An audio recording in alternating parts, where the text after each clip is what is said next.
Hey guys, tonight we're heading deep into the hushed corridors of international shadows, where silence buys loyalty and names vanish faster than smoke on a winter street.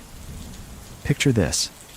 It's 1995 in Brooklyn, not the gentrified version with organic espresso and boutique gyms. No, this is Brighton Beach. Fog curling over rusted rooftops, sea wind slicing through alleyways, and somewhere in a cheap apartment above a bodega, something feral is shifting. You're not supposed to be here, not unless you know someone. Now imagine a gym bag, the kind you'd toss in your trunk after a casual jog. Only this one isn't filled with sneakers. It's resting quietly in a corner of a grimy locker room, and someone finally works up the nerve to unzip it. There's a man inside. No ID, no wallet, just the bruises. And the posture, almost composed, like he chose this. You probably won't survive this story, not if you're expecting clean endings or courtroom speeches. This one slinks between languages, crosses oceans without a passport, and vanishes into the folds of linen napkins and whispered phone calls. So, before you get comfortable, take a moment to like the video and subscribe, but only if you genuinely enjoy what I do here. Let me know in the comments where you're watching from and what time it is right now. I love seeing how far this quiet little corner of the world travels. Now, dim the lights, maybe turn on a fan for that soft background hum, and let's ease into tonight's journey together. He is already gone by the time they open the bag. Whoever did this had time. Not the rushed, messy violence of drug turf kids, but something older, thoughtful. The sort of ending that implies an entire beginning. At the precinct, a detective sighs. This one's not going to be easy. No witnesses, no calls. Just a corpse with hands too clean and a nose that once might have belonged to someone with power. They take photos, tag the evidence, and send samples to be tested. Meanwhile, someone a few blocks away turns off a radio mid-song. It's an old habit. You hear a name, and you stop the music. And the name that's about to drift through whisper networks and backroom bars is one they haven't said in years. Yaponchik. To say Vyacheslav Ivankov was a ghost is almost a compliment. He didn't haunt places, he restructured them. Moved through prisons, nations, and systems with the grace of a man who understood gravity differently. His story doesn't begin in Brighton. It begins in Moscow back in 1940, where snow covers nearly everything but hunger. His mother, a factory worker, and his father. Well, no one mentions the father. Some say military, some say prisoner. Others say he was never there at all. Young Vyacheslav walks the line between model student and small-time menace. He's not loud, never was. But when he stares, it's the kind of look that makes boys put their marbles away. And that silence of his, it earns him more than noise ever could. He watches the streets, watches how men talk with their eyebrows, how deals are made not with contracts, but with subtle nods and careful cigarette taps.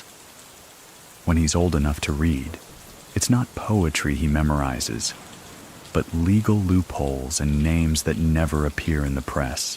One teacher says he's gifted, another calls him dangerous. Neither is wrong. By 15, he's already circling the Moscow underworld, not leading, not following, just hovering, observing, stealing maybe, but always with precision, never more than needed, never what he can't return, and always alone. It's the loneliness that sticks out. Historical fact. The Soviet criminal landscape during the mid-20th century was largely dominated by the Vori v Zakon, a brotherhood of thieves with a rigid code against working for the state. Vyacheslav respected their rules, but never joined. It's a detail many miss. And many people still think that because he bore the tattoos, he must have taken the oath. But what do you think? Can someone move through a code without being bound by it? By 1960, he's arrested on charges so vague even the judge seems uncertain. Hooliganism, they call it. A catch-all for potential. The sentence? 5 years in a labor camp near Irkutsk, Siberia, where time moves sideways and men go to disappear. In the prison records, he's just another name. But among inmates, he earns a nickname, Yaponchik. The little Japanese. It's the eyes, slanted and unreadable, always scanning like he's memorizing the walls for purchase points. He doesn't rise through violence. Not exactly. It's more like deference collects around him. A quiet trust. He knows the guards' names, knows which kitchen worker can be bought with a chess set, which officer's daughter is ill. He trades information, not favors, and when two factions threaten to tear apart the yard, Chechens on one side, Ukrainians on the other, it's Vyacheslav who steps between them. No yelling, just a slow walk, hands behind his back, and a few muttered words no one repeats. They listen, and that silence that follows, it's his currency now. He reads at night. Law books mostly, sometimes poetry, not because he enjoys it, but because knowing how words move people is more dangerous than any shiv. He doesn't break out, doesn't need to.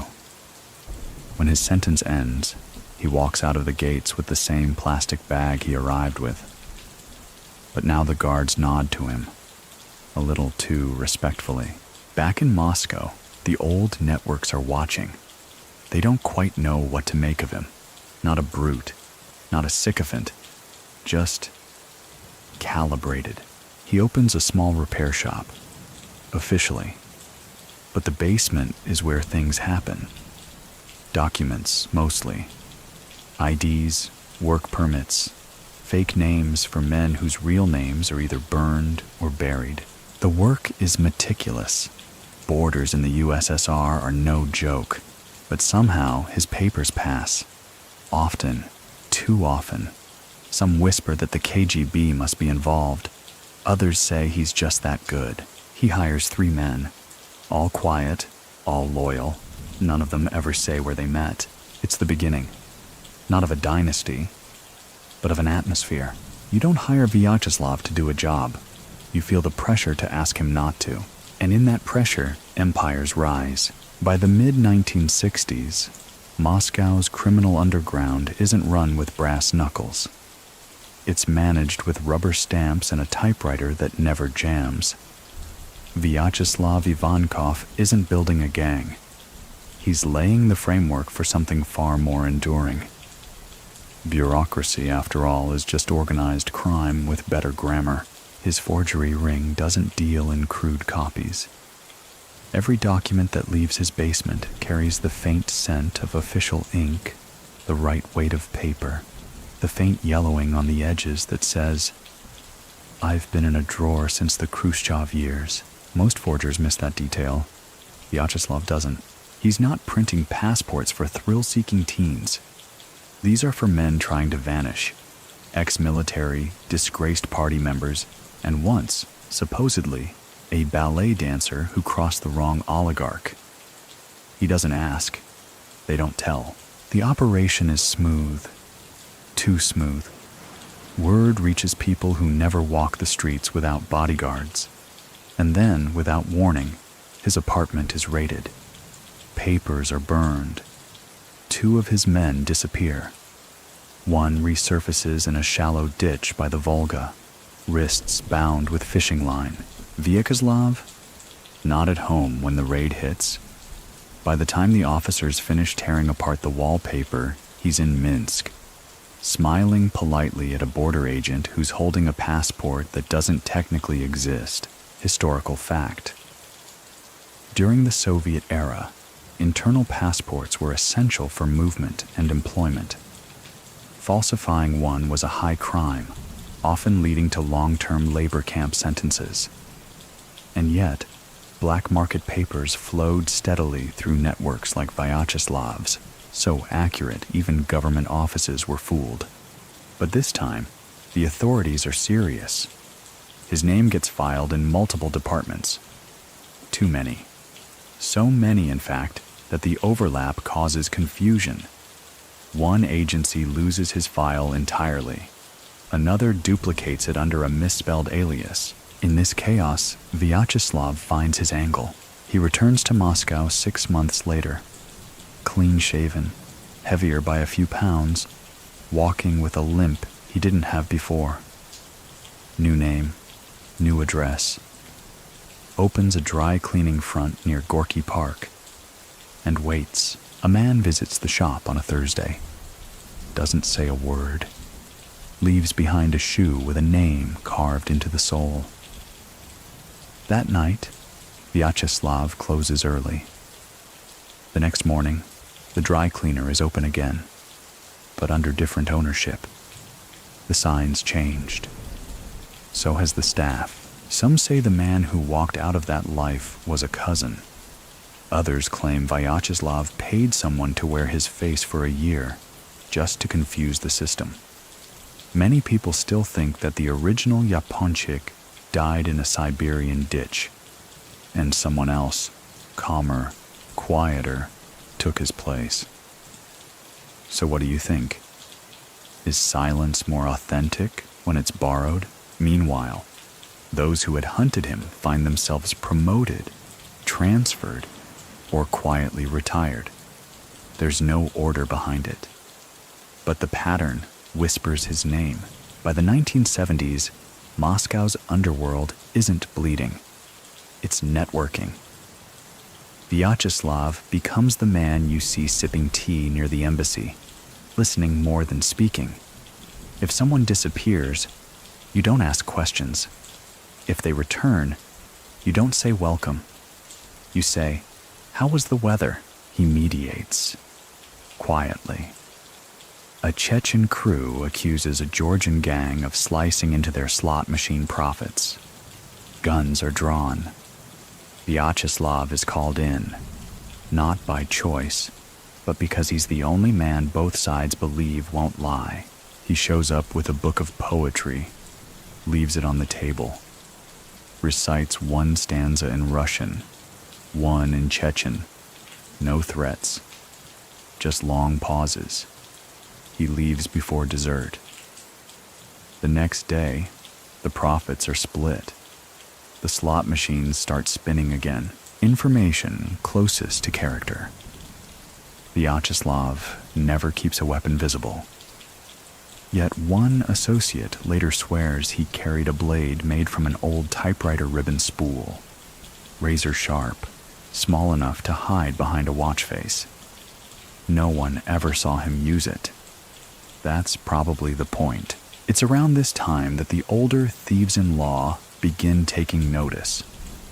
Men with hands like meat hooks and teeth ground down from years in prison soup. They don't understand him. He doesn't follow their rituals, never attends their baths or feasts. But when one of their elders is arrested and quietly disappears into the gulag system, it's Vyacheslav who arranges a lawyer. The charges are dropped within weeks. That thief never asks why, just nods when they next meet and leaves a bag of plums at his door. He's not one of them, but he's necessary. His apartment, modest as it seems, becomes a waypoint. Men come and go at odd hours. Some leave lighter, some leave heavier, always respectfully. And the forgeries? They don't stop. They evolve. Marriage licenses, military discharges, funeral permits, anything that buys freedom or closure. Then one night, a man arrives with a scar along his neck and a locket containing 2 passports, his and his daughter's. He doesn't speak, just places it on the table and nods. Vyacheslav takes it, opens a drawer, begins typing. The man never sees him again. But months later, from a safe house in Vienna, he gets a letter. No return address. Just a single line. They'll believe you. Just walk slow. Years pass, and the whisper grows legs. Brighton Beach. America. The land where criminals wear suits and testify on Tuesdays. He hears names. Gambino, Colombo, but also others. Less loud, more liquid. He begins reading U.S. law books, watches bootleg tapes of congressional hearings, starts learning the rhythms of American corruption. Less violent, but somehow dirtier. The KGB? They're not sure what to do with him. Some see value, others see a threat. There's a story, could be legend, that a mid-level KGB officer once tried to blackmail Vyacheslav, gave him a dossier full of grainy photos and half-empty threats. The next morning, that officer finds a single photo taped to his car window. Himself, eating breakfast with a man who vanished in 1982. The message, no need to shout, whispers echo longer. By 1980, Moscow is changing. American jeans sell for more than Lenin pins. The black market is sleek. In one scene, Vyacheslav is spotted at a night market, selling nothing, buying less. Just watching. A foreign journalist snaps a photo of the crowd.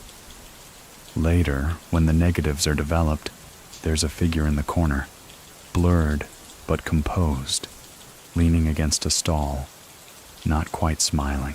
The journalist dies in a car crash 6 months later. Unrelated, surely. It's 1981, and while the Kremlin holds parades and speeches about order, Moscow's side streets hum with a different rhythm. Beneath the red banners and the statues of Lenin, favors are traded in soup kitchens, alliances are forged in prison libraries, and someone like Vyacheslav Ivankov becomes not just relevant, but quietly indispensable. He's no longer forging documents by hand.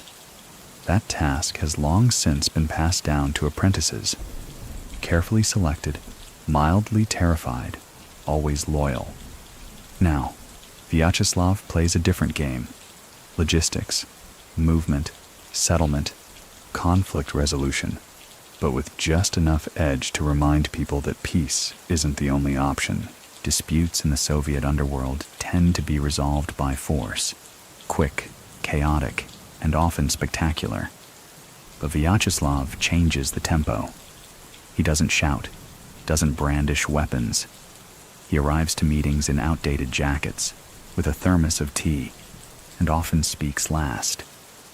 When he does, people lean in. One evening, in a smoke-choked back room of a bathhouse, a Chechen boss and a Slavic gunrunner square off over a missing shipment of Swiss watches. Tension thickens like steam. Vyacheslav enters late, nods to no one, pours tea. When the shouting pauses, he says 5 words. They were never yours anyway. Silence. The Chechen boss looks down. The Slavic gunrunner exhales.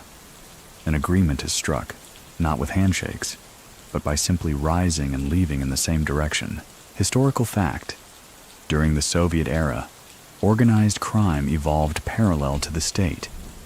The so-called Red Mafia grew increasingly sophisticated, often using Soviet military transport, storage, and infrastructure for their own operations. Figures like Vyacheslav, who understood both the streets and the systems, were rare and powerful. He's respected not because he commands, but because others defer without realizing it. When he speaks, people hear strategy.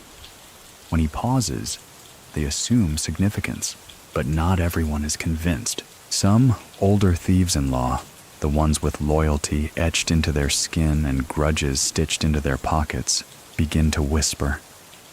He's too clean, too separate, doesn't pay dues, doesn't answer summons, doesn't attend the obligatory funerals with the right flask in his coat. But what can they do? His hands are never bloody. His name is never on the lease. And when a warehouse burns down or a key witness recants, there's no proof of Vyacheslav. Just the faint scent of his thermos blend in the air, information closest to character. He carries a notepad, not a weapon. Tiny, worn leather, pages frayed from years of being thumbed. Inside are lists, names, one-word phrases, dates, no explanations. If someone asks about it, he smiles, shrugs, and says, "Poetry." And then, there's the night a prison director calls him. It's unofficial, of course. A riot is brewing in a holding facility outside Saratov. Ethnic lines are drawn. Someone whispers, "Get Yapanchik." He doesn't go, just makes a single call. No threats. Just tell them the future depends on silence. The riot dissolves within hours. Not because of fear, but because of something older. Reputation. That strange currency that never prints, never rusts, and only grows when untouched. Still, danger shadows him. One evening, walking alone near Red Square, a teenager with more courage than sense attempts to mug him. Vyacheslav doesn't flinch. The boy lunges. Vyacheslav sidesteps. No struggle. He puts his hand on the boy's shoulder and says, "Try again when you have a plan." The next day, the boy turns up in his office, offers to run errands, becomes one of the few who remains by his side for the next 10 years. Many people still think that Vyacheslav must have had an army behind him. But what do you think? Can a man without guards still walk like royalty through a city that eats its own? Moscow grows louder, cruder, the old order phrase. Western music blasts from basement clubs. Rubles get exchanged for dollars in alleys.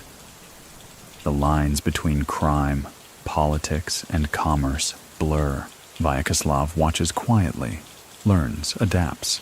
He begins to host dinners, small ones, selective, no phones, no photographs. He asks questions others are afraid to think. What happens when the USSR dissolves? What markets open? What systems collapse? And he starts looking west, not for escape, but for opportunity. Vienna is mentioned, Zurich, Toronto. But the name that surfaces again and again is Brooklyn, Brighton Beach. He's heard stories. Old comrades living like kings, feeding seagulls on boardwalk benches, making deals between poker hands. Coney Island with accents that sound like home. But before he leaves, he needs one more favor, one that will cost nothing and everything. A former prison acquaintance, now a mid-level customs official, agrees to slip a name through the system. The deal is simple. Erase one record, approve one visa, ask no questions. 3 days later, that official is found in his dacha, asleep forever. No bruises, no sign of struggle. Just a single envelope on the table, with 2 words. Thank you. Vyacheslav boards a flight to Vienna the following week. Doesn't check luggage, doesn't look back. He arrives in Austria with 1 coat, 1 watch, and a small notebook. 2 weeks later, he's in Canada, then New York. He doesn't announce himself, doesn't alert old contacts, just rents a modest apartment off Neptune Avenue, walks the streets, eats pickled herring from corner markets, sits on benches, listens, and soon the whispers begin again. A new figure is watching Brighton Beach. Doesn't speak much, doesn't spend, doesn't smile often. But when he nods, doors open. Information closest to character. On his first night in Brooklyn, Vyacheslav sleeps on the floor. Not because he has no furniture, but because he says it keeps him from dreaming about cells. The Russian community in New York is split. Some are nostalgic poets and engineers who fled during the Brezhnev stagnation. Others are rougher, Importers, fixers, men who carry scars under their Armani sleeves. Vyacheslav moves between them like vapor. He visits Orthodox churches, leaves envelopes in donation trays, helps an old widow find her son, missing since a dice game in Sheepshead Bay. He never leaves a trace, but somehow, in the ledgers of debts and favors, his name rises. And then one day, a younger man in an expensive coat sits beside him on a bench, says, "My uncle speaks of you." Vyacheslav doesn't reply, just hands him a bag of sunflower seeds. That's how the Brighton Beach chapter begins. No sirens, no guns, just two men, quiet under the gulls, sharing snacks like the world hasn't changed. But the world is changing, fast. And soon the FBI will start asking questions they can't even pronounce. In Brighton Beach, the boardwalk never sleeps. At least, not in the way people think. By day, it's babushkas pushing carts of groceries, kids practicing broken English, and men with gold chains laughing a little too loudly near backgammon tables. But by night, it's murmurs in doorways, cars that double park for precisely 5 minutes, and favors passed hand to hand like soft bread. Vyacheslav Ivankov doesn't announce his presence. He arrives like fog, quiet, steady, soft around the edges, but impossible to shake. His neighbors think he's a retired accountant. He wears modest suits, shops at Russian delis, and tips generously in cash. But soon, people start to notice. When he walks into a bakery, the argument at the counter stops. When he sits in a restaurant, no one interrupts his table. It isn't fear exactly, it's calibration. Everyone just adjusts. He begins to frequent a small gym tucked behind a dry cleaner on Neptune Avenue, the kind of place with rusty dumbbells and posters from the 1980s curling at the corners. He doesn't lift, he just watches. And sometimes someone joins him for a stretch and leaves with instructions that don't sound like orders, but change things anyway. Historical fact. Brighton Beach in the 1980s and 90s became a haven for ex-Soviet émigrés, many of whom brought with them the underground economy they'd mastered back home. American authorities called it Little Odessa. The FBI saw rising patterns of racketeering, extortion, and money laundering, often with ties stretching all the way back to Moscow and Kyiv. Vyacheslav fits in, and yet doesn't. He isn't part of the new wave of flashy Russian gangsters who flaunt cash and fast cars. His suits are older, his shoes polished but plain, but the newer players still gravitate to him. He becomes something like a consultant. You've got a customs issue at the docks? You ask him how to phrase a letter. You need to know whether this supplier from Vienna is reliable. He already knows their mother's maiden name, information closest to character. Every Tuesday, he visits a chess cafe near Brighton 7th Street. He never plays, just watches the old men move pawns like they're pushing history forward one square at a time. Once, a boy asks why he never joins. Vyacheslav replies, "I already know how the pieces feel." But while he makes no overt moves, the FBI starts to murmur. A man like Ivankov doesn't just disappear from Moscow and reappear in Brooklyn without making someone nervous. They start tapping phones, following his car. Only there's nothing to follow. He walks. He doesn't carry a cell phone, pays in cash, sends no emails. One frustrated agent jokes, "We're chasing a ghost with a coffee habit." Still, they try. The surveillance photos pile up. Always the same routine. Small meals, quiet walks, short conversations. But when you overlay the maps, the patterns emerge. Each person he meets has either recently gained ground in illegal liquor distribution or settled a bitter turf dispute. Coincidence? Maybe. But many people still think that Vyacheslav's influence wasn't in commanding armies. It was in rearranging gravity. So, what do you think? Can a man rule without raising his voice? One day, an Italian-American crew out of New Jersey sends a man to Brighton. Word is, they're expanding, and someone needs to check if the Russians will push back. The man arrives, eats at a waterfront restaurant, drops his name one too many times. 2 nights later, he checks out of his hotel early, -3 teeth and all his pride. He tells his boss, "They didn't touch me."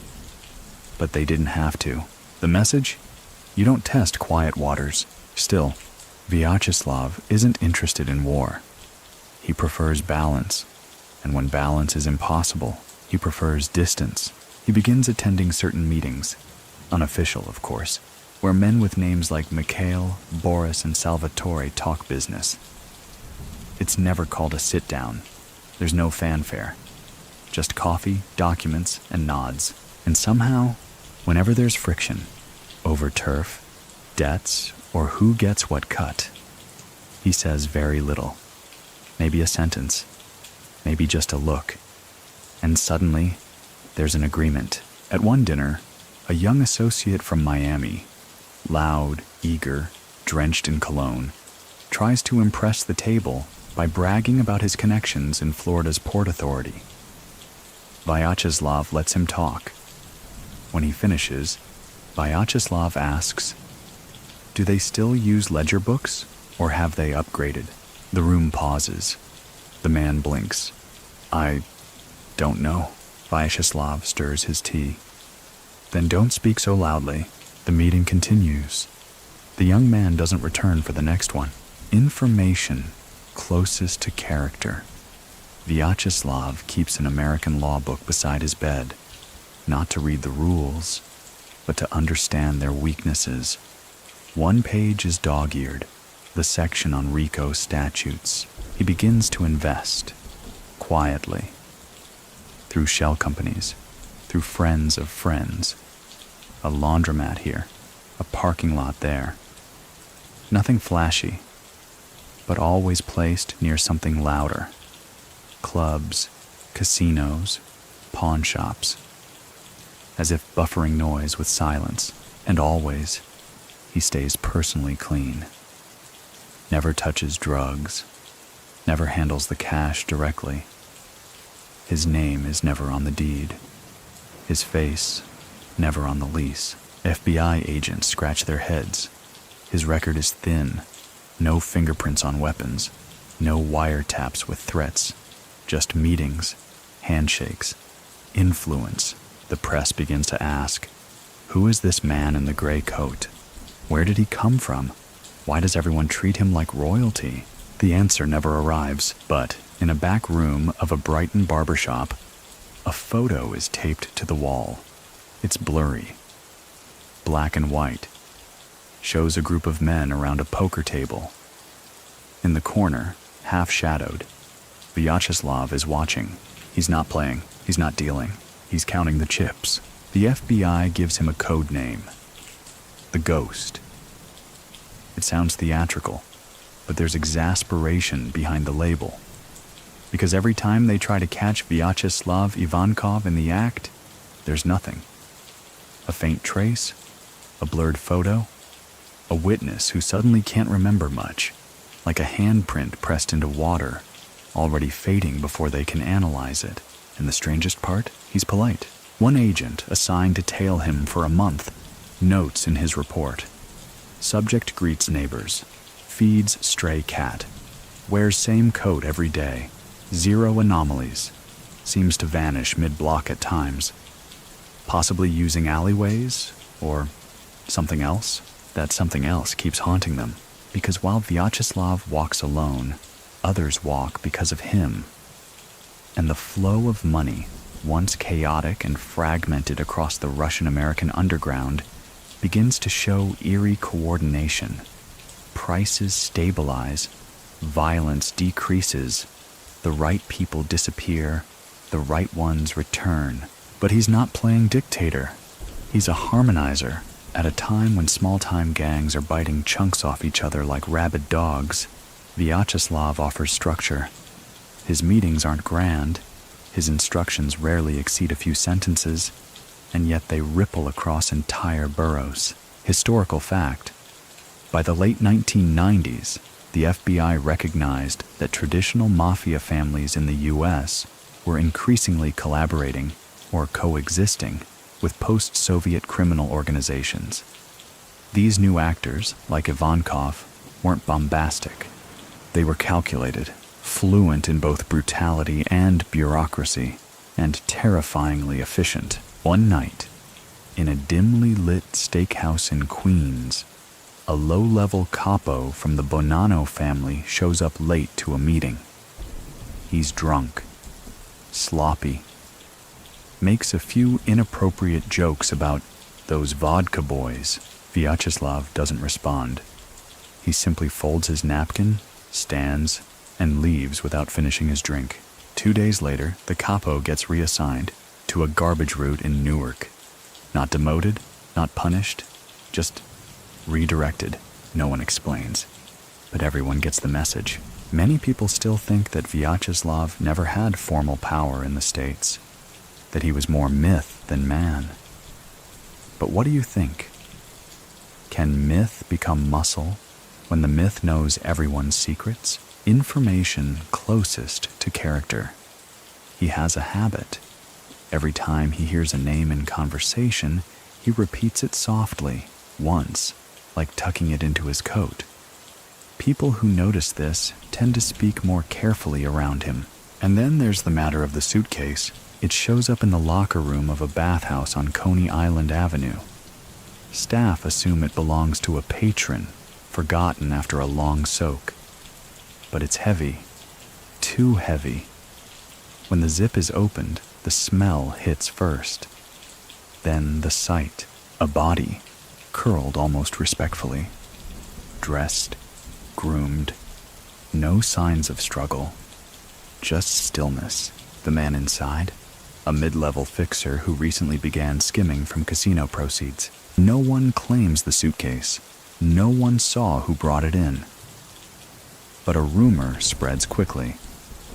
Vyacheslav had visited that bathhouse 3 nights earlier.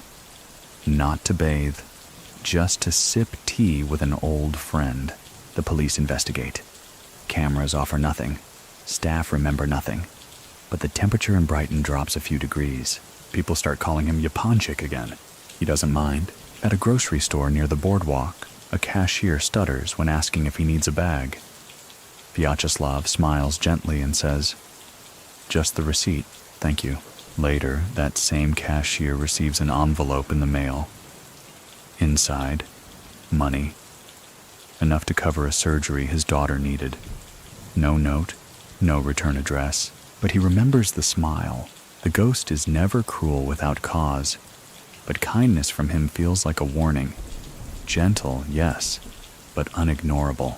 He starts spending more time in Manhattan. Not Midtown, not flashy rooftop lounges.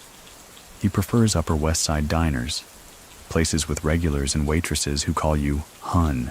He meets men in suits who talk more about zoning permits and offshore trusts than street-level skirmishes. This is the new battlefield, and Vyacheslav is fluent in every dialect of silence. He buys nothing, signs nothing. But businesses near him start to flourish, and when someone tries to shake down a new Russian bookstore in Alphabet City, they find the owner already spoken for. By who? No one says. Information closest to character. One summer night, he's seen sketching a rough map of Queens on a napkin. But instead of street names, it's labeled with smells. Diesel, rain, vodka, steel. A friend asks what it means. Vyacheslav replies, "Just trying to remember how the city breathes." And the city remembers him. At a funeral for a low-level enforcer, 30 people show up. They're not there for the deceased. They're there because Vyacheslav sits quietly in the back row, head slightly bowed. No one speaks to him. But everyone sees him. Even the FBI sees him. They bump into him. Accidentally, of course. Outside a bookstore. Try small talk. He nods, offers the name of a book he's reading. When they check, the book doesn't exist. The ISBN leads to a children's manual on gardening. Message received. Don't try cleverness with a man who's fluent in shadows. Many believe this calm is a mask, that he must erupt at some point, that beneath the suit and tea lies a beast. But the truth is more unnerving. He doesn't need to erupt. His presence is violence deferred. At a wedding in Brighton Beach, he makes a toast. The room quiets, not because he demands it, but because silence arrives naturally where he goes. He thanks the couple, tells a brief story about his mother, and an onion that wouldn't peel. People laugh, then cry. A man leans over and whispers, "That's the most dangerous toast I've ever heard." The other nods. And the most beautiful, that's the paradox of Vyacheslav Ivankov. He doesn't fit the mold of the gangster. He's neither kingpin nor foot soldier. He's something else, an atmosphere, a rearrangement of tension, a quiet click in the room's lock you didn't know was there. And yet, the peace he's curated in Brighton can't last, not with new eyes watching, not with borders shifting again, not with past debts resurfacing from Moscow's cold streets, and certainly not with the FBI preparing to make their first serious move. They don't knock when they come.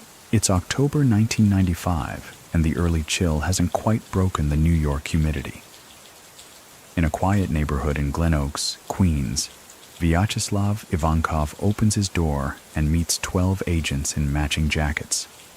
No yelling, no guns drawn.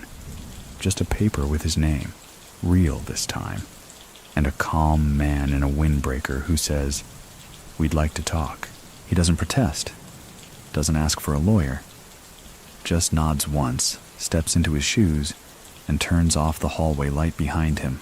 The FBI has been waiting for this moment for years.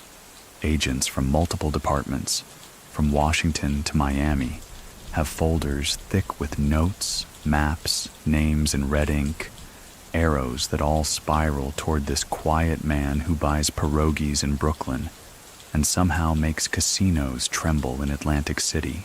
They've linked him to illegal gambling, racketeering, even murder conspiracies. But what they have, legally, is paper thin. So they go for the angle that always snags the big fish: tax evasion and extortion. Historical fact. Vyacheslav Ivankov was arrested in 1995 by the FBI and charged with extorting $3.5 million from two Russian-born businessmen in the U.S.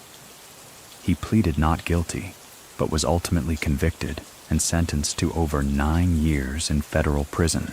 As they drive him to the station, he doesn't speak, just watches the trees blur past. He notes how the American roads stretch out longer than Russian highways, less fractured, easier to disappear down if you know when to leave. At the station, he waits. Doesn't twitch, doesn't blink too often. He asks for tea. They offer coffee. He declines. Interrogations begin. The agents are eager. One plays the good cop. "We know you're smart, Vyacheslav. Help us understand." The other plays it cold. "You're done here. Your time's over." He leans forward, eyes calm, and replies, "If my time was over, you wouldn't need two of you." The interviews go nowhere, but the charges stick. Because even if his fingerprints aren't on a weapon, they're on just enough wire transfers, just enough flight logs, just enough testimony to hold. Many people still think the FBI inflated their case against him, that he was made into a figurehead for Russian crime simply because he fit the look. But what do you think? Can the truth be stitched from fear and fabrications? In court, he's composed. The judge asks if he understands the charges. He nods. When asked for a statement, he offers just one line. In silence, you see who listens. The courtroom, packed with press and federal agents, doesn't know how to process that. Information closest to character. During his trial, he wore the same gray suit every day. When asked why, he replied, "It's clean. Why change for strangers?" The prosecutors present their evidence. Wire recordings, testimony from nervous businessmen, money trails that curve like question marks. The defense tries to cast doubt. No direct orders, no hard proof, just implication. But implication is often enough. He's found guilty. 9 years, federal time. No parole. The sentence comes down like winter. Sudden, bitter, and inevitable. And yet, as the judge reads it, Vyacheslav doesn't flinch. Later, one juror tells a reporter, "He didn't look scared, just finished, like a man who already knew the ending." They send him to Raybrook Correctional Facility, upstate New York. Snow covers the windows most of the year. Inside, he's not treated like a celebrity. He doesn't want to be. The other inmates, mostly American, don't know what to make of him. He's polite, reads quietly, occasionally teaches chess. Once helps a young man write a letter to his daughter. Translates it into Russian, just because. He doesn't talk about his case, doesn't claim innocence, doesn't argue with guards. His cell is clean, always. Books arranged by height, not subject. Socks folded with military precision. And somehow, even in prison, he hears things. Names. Events. Someone tries to start a protection racket in the mess hall. Stops abruptly after a short conversation with Vyacheslav near the dish bin. A guard once asks if he's some kind of priest. He replies, "No, priests forgive." Outside, the world keeps spinning. Brighton Beach feels colder without him. The loose network he once calmed begins to fray. Old rivalries rekindling, young hotheads forgetting the rules. And then, strangely, things begin to organize again. It starts with visits. Men in coats coming to see him. Lawyers, sure, but also cousins. Former students. Old friends. They stay exactly 15 minutes. Leave quietly. Prison staff start noticing things. Inmates who were troublemakers suddenly mellow. Transfers get requested and approved faster than normal. Commissary lines shrink. No one says his name out loud, but everyone knows where the calm is coming from. Information closest to character. He sends a postcard once a month to a bookstore in Brighton. No return address. Just a line from Russian poetry. The owner keeps them all pinned behind the counter, like sacred texts. Back in Moscow, his name resurfaces. A few journalists try to dig deeper, connect his imprisonment to broader shifts in the Russian underworld. But the stories die. Quietly. One writer changes careers. Another vanishes for a few weeks, then reappears with no memory of the project. And still, from behind bars, Vyacheslav's name holds weight, because power doesn't always need movement. Sometimes, all it needs is memory. And memory in the underworld is loyalty's only insurance policy. Raybrook Correctional Facility sits in the folds of the Adirondack Mountains, its fences rimmed with frost, its walls breathing in the cold silence of New York's northern woods. The prisoners call it the freezer, not just because of the snow, but because time seems to slow here. Days hang in the air like fog. Inside, Vyacheslav Ivankov moves with the patience of a man who's already done time in places where roofs were optional and meals came with frostbite. Raybrook, by comparison, is a vacation resort. If your hobbies include silence, observation, and letting others destroy themselves, he becomes known for what he doesn't do. He doesn't run cards, doesn't gamble, doesn't lift weights, doesn't lecture. But if you sit near him during chow and mention your girlfriend's brother who won't stop asking about your stash, he might say, Silence is a decision, but so is delay. And somehow, after that, the girlfriend's brother stops showing up. Inmates begin to seek him out, not to follow, but to calibrate. They sit near him in the yard. They nod to him when passing through the corridor. A few guards, those who've worked long enough to know trouble when it's breathing, mark his file with a quiet red underline. Influence. Non-violent. Passive. Historical fact. Ray Brook, originally built to house Olympic athletes during the 1980 Lake Placid Winter Games, was converted into a federal prison shortly after. It became known for housing high-profile white-collar criminals, Mafia associates, and international defendants. And then one day, a new inmate arrives. Not Russian, not even curious.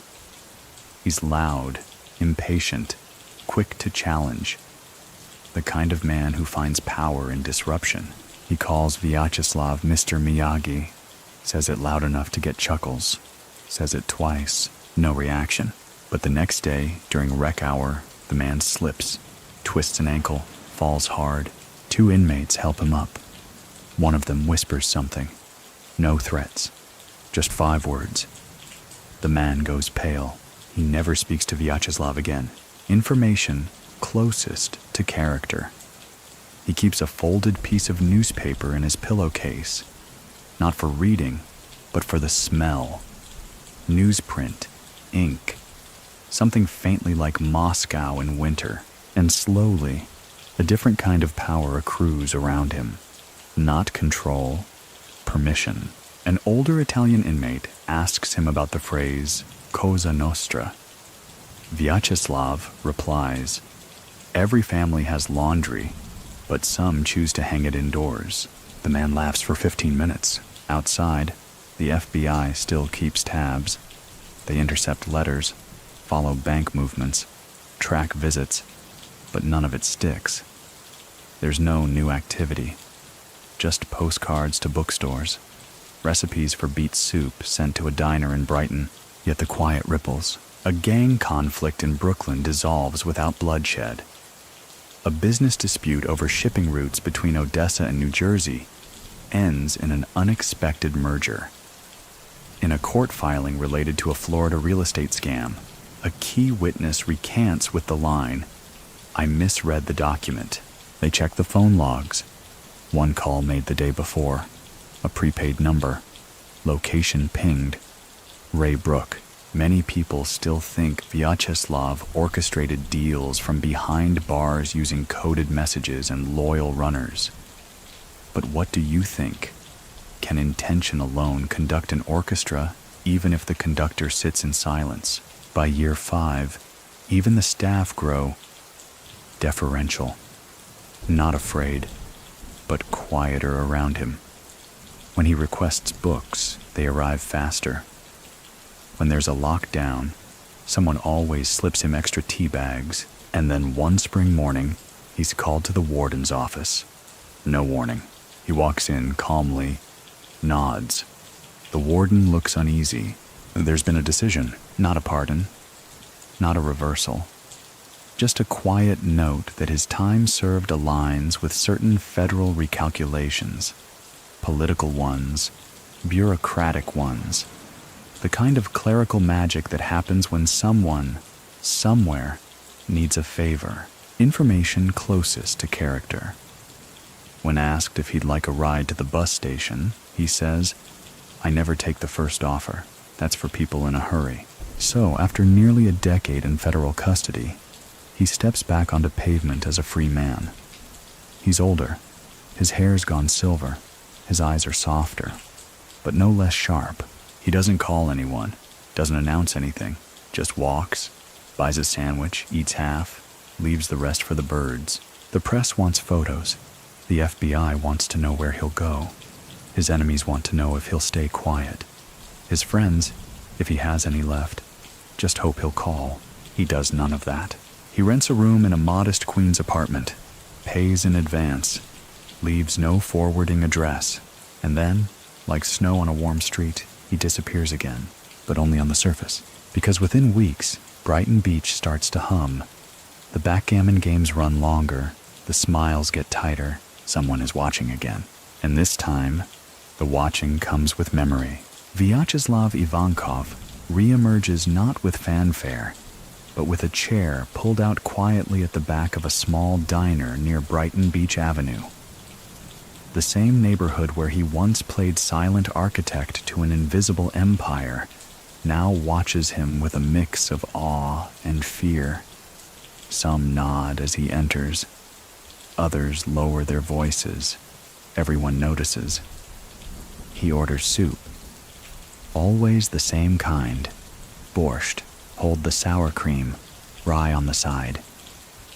A waitress who's too young to remember him glances at the regulars for cues. She brings the bowl without a word. For days he comes and goes like clockwork, reads a paperback book, its cover worn, title in Cyrillic, tips well, uses exact change. But something shifts. People who haven't spoken in years begin sitting together again. Disputes that had festered since he entered prison suddenly resolve. He speaks to no one directly, not yet, but within a week, the old structure starts to hum again. Not loudly, just beneath the surface, like the tick of a wristwatch buried in the sand. Historical fact: after Vyacheslav Ivankov's release from U.S. prison in 2004, he was deported to Russia. Upon returning to Moscow, he found a drastically changed criminal landscape, one ruled less by old-world codes and more by oligarch alliances, political connections, and wealth on an entirely new scale.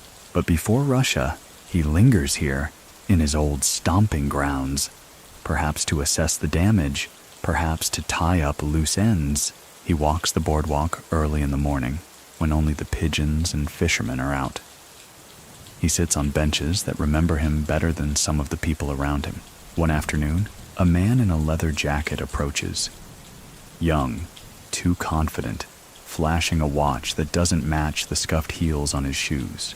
"You're Ivankov?" he asks. Vyacheslav doesn't look up from his sandwich. "Depends what you need. I'm taking over Atlantic Avenue. Just figured I'd say that."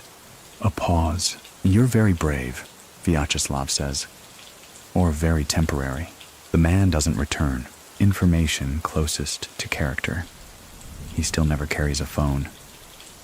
But he walks past payphones and glances into their coin slots. Just once. Just enough. The Russian expat community starts buzzing. Men who once drifted into other circles quietly migrate back to old haunts. Women who used to scowl when his name was mentioned now mention it with a distant warmth, like recalling the scent of a winter coat long lost in storage. He doesn't call meetings. But people begin showing up where he eats. At first, they sit 2 tables away. Then 1. Then someone offers him coffee. He declines, but not unkindly. And then one evening he disappears again. Just like that. Only this time the destination is official. Moscow. Russia welcomes him, not with open arms, but with sidelong glances. The country he returns to is colder in spirit than when he left. The old underworld has gone corporate. Men who once counted prison tattoos as currency now wear cufflinks and carry law degrees. He visits his old apartment. It's gone, replaced by a glass-fronted cafe that sells imported espresso and Wi-Fi. He stands in front of it for a moment, then turns and walks on. Information closest to character. He doesn't comment on the changes, but when asked how it feels to return, he says, "The trees are taller, but the roots are scared." He reconnects with a few old names.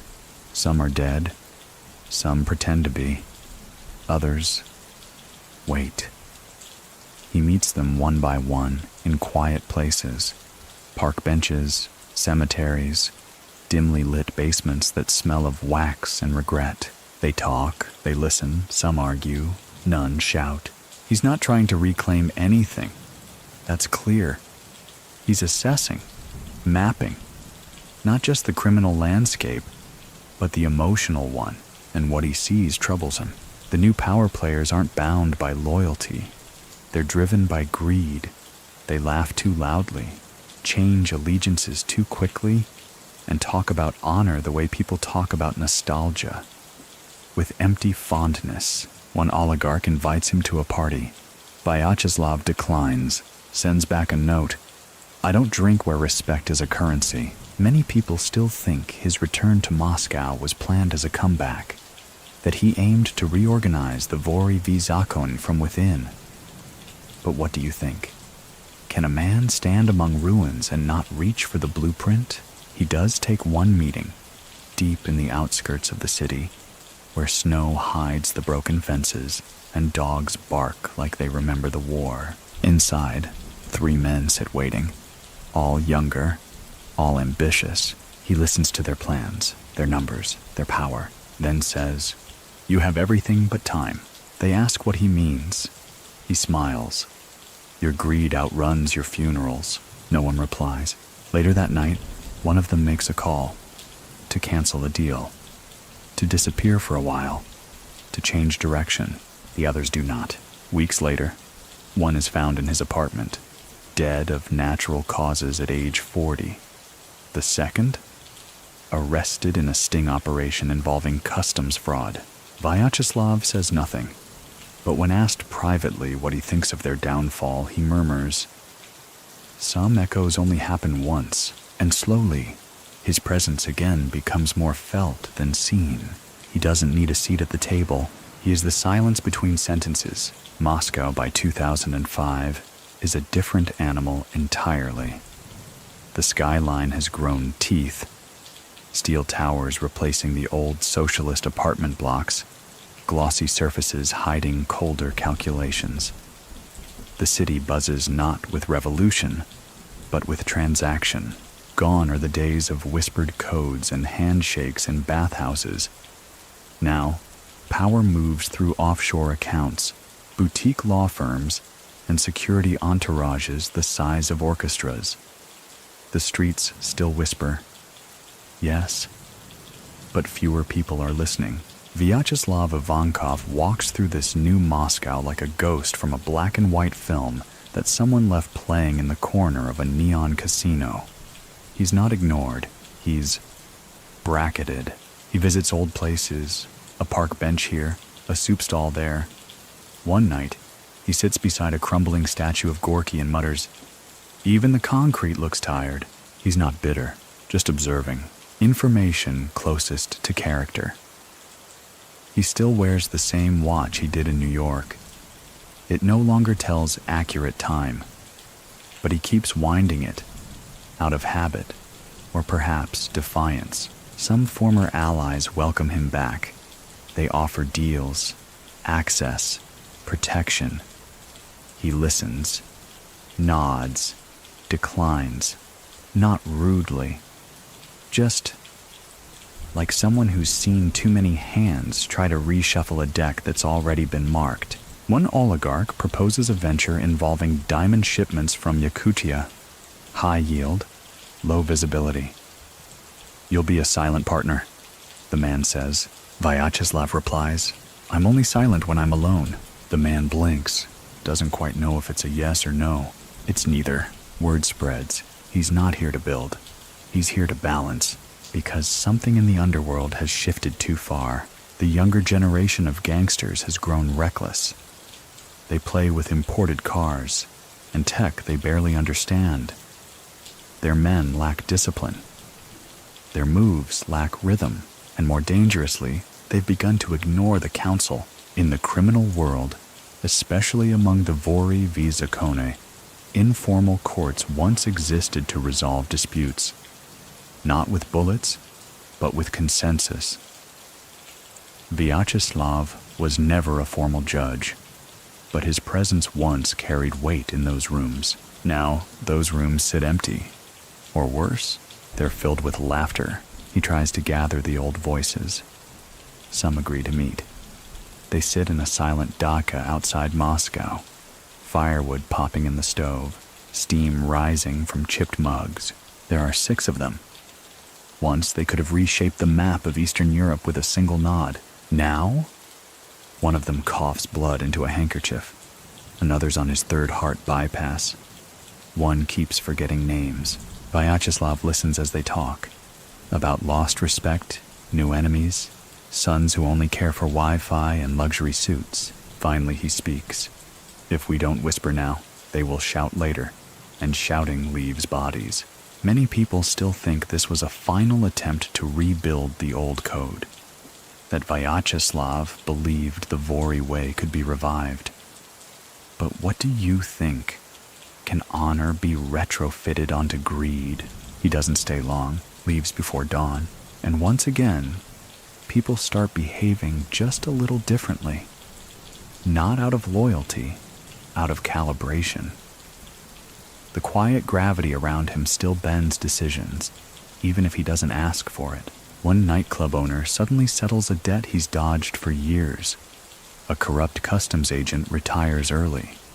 A hit, planned against a vocal journalist, is inexplicably canceled. Nothing is traced to Vyacheslav, but everyone knows he sat near someone who knew someone who might have leaned in. Information closest to character. He begins leaving handwritten notes at old haunts, short messages. Wait another day. Not worth the risk. She remembers your voice. Some are found. Some only suspected. But even as balance begins to reassert itself, something else stirs. A new player emerges.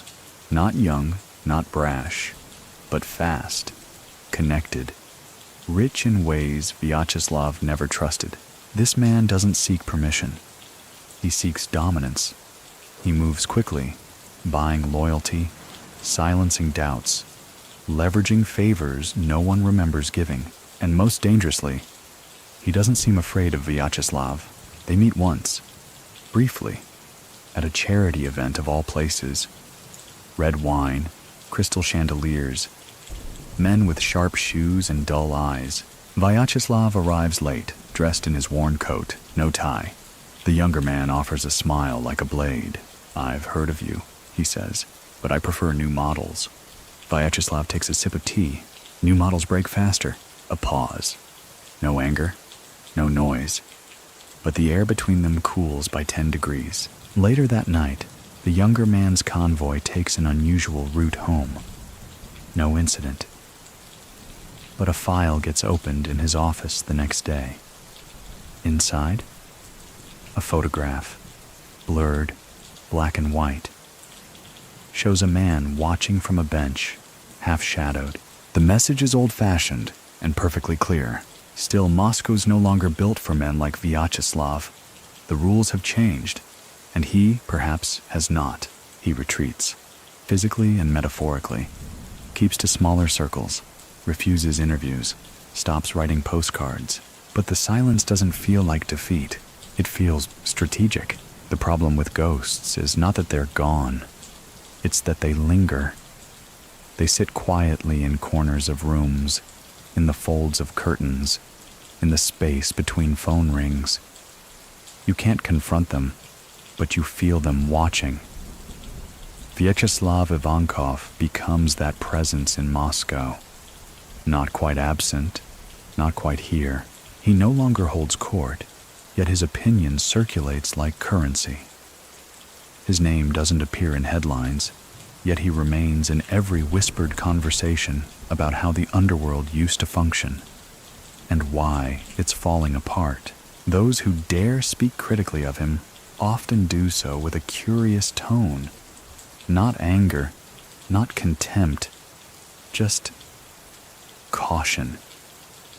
Like a child talking about a thunderstorm in the next room, information closest to character. He takes to walking at dusk, always in the same district, always the same pace. He wears a small silver pin on his coat, an old naval insignia. No one knows where it's from or why he wears it, but it never comes off. By now he's in his 60s. His stride has slowed, but something about him remains untouched by age. His voice, never loud, is unchanged. Steady, controlled, still able to carve a room into attention with a whisper. He spends hours in libraries, often reading books he's already read. Russian classics, military histories, American legal commentaries. Once, when asked why he rereads so much, he replies, "Because the words don't change. But I do." He meets less often with former associates. Instead, he visits tailors, old friends, the occasional doctor. But each time, someone leaves behind a question, a file, or a name scribbled on a receipt.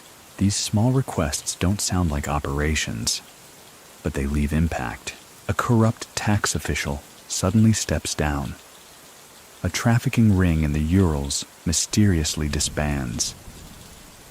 A journalist, previously threatened into silence, publishes a long exposé without interference. And yet, Vyacheslav signs nothing, orders nothing, merely listens. Many people still think he was no longer active by 2006, that his influence was a shadow of what it once was. But what do you think? Can a man retire from power if power still arrives with him? Meanwhile, law enforcement in Russia grows selective. The state starts choosing which criminals to prosecute and which to use. Some gangsters get medals, others get vanished. Lines blur.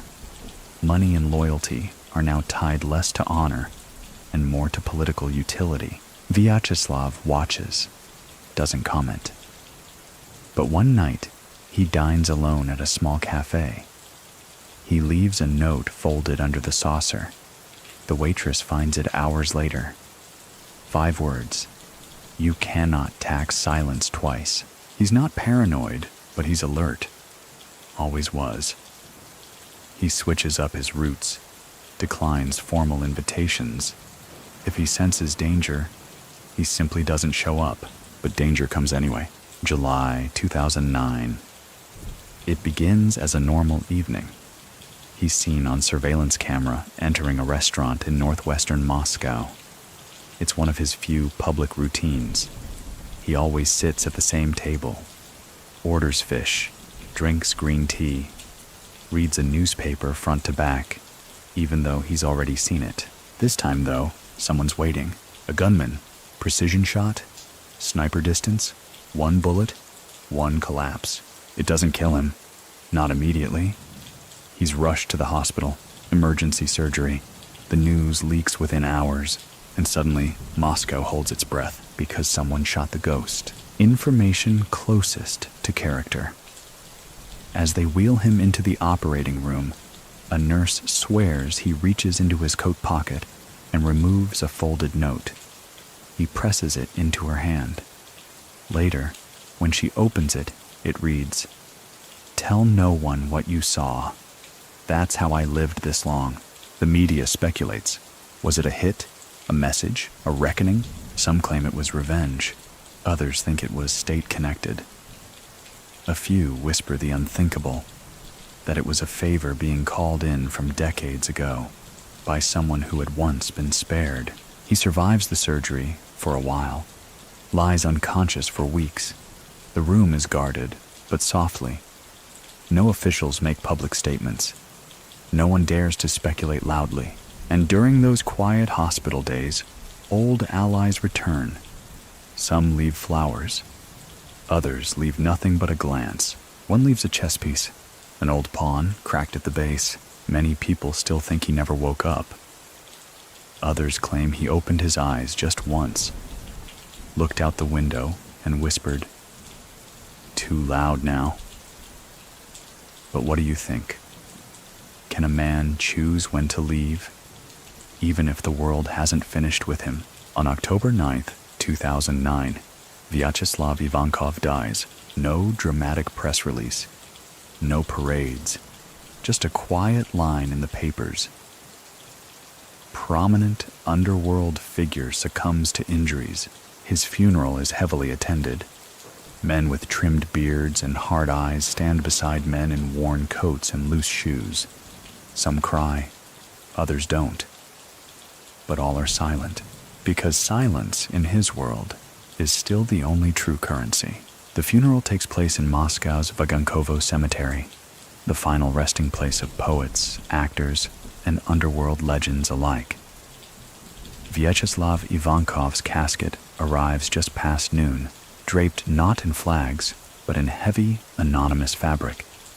No insignias, no colors, just the weight of a man no one dared claim. They come from every corner of the former Soviet world: Tatars, Georgians, Armenians, Ukrainians, old thieves in law with silver rings and unreadable tattoos stand beside fresh-faced bodyguards who weren't even born when Vyacheslav first did time. No one speaks loudly. They shuffle through frost-dusted grass in silence, the kind of respectful hush normally reserved for saints or war heroes. And maybe, in his own crooked way, he was both. A small group lingers after the crowd has thinned. Men who once sat at makeshift round tables in prison basements, now older, wearier, but still able to nod in a certain way that means everything and nothing. One lays down a playing card, an old queen of spades, folded once down the middle. No one asks why. Everyone understands. Information closest to character. His will, if it exists, is never found. No property changes hands. No accounts are claimed. No heirs step forward. But the day after his burial, a modest bookstore in Brighton Beach receives a final envelope, postmarked from Moscow, with only 3 words inside: "You remembered well." After his death, the myths begin to take firmer root. Stories once spoken in hushed tones now roam freely. One says he helped settle a border dispute between rival criminal clans in Kazakhstan without ever leaving his apartment. Another insists he used to send empty envelopes to men who had crossed him, just to remind them he still existed. Another claims that when he was a child, he once spent a full night sitting beside a man dying in the snow, just so the man wouldn't die alone. No one can verify these tales, and no one tries to, because in Vyacheslav's world, the legend was the ledger. Many people still think that after his death, the balance of power in Russia's underworld fractured permanently, that his presence had held back more chaos than anyone realized. But what do you think? Can absence hold more weight than command? His name rarely appears in official histories. Textbooks gloss over him. Law enforcement case studies cite him as an influential figure, usually in footnotes. But in prison lore, in the soft language of thieves and fixers, and men who carry stories and scars, his name lingers like a password. Years pass. Moscow changes again. New buildings, new governments, new codes of conduct that only vaguely resemble the old. But in the quiet corners, subway benches, old bathhouses, chess tables in Gorky Park, his name still surfaces. Once, a young man with ambitions too big for his suit walks into a cafe where 3 older men are quietly eating. He boasts about who he knows, where he's going, how much money he's laundering.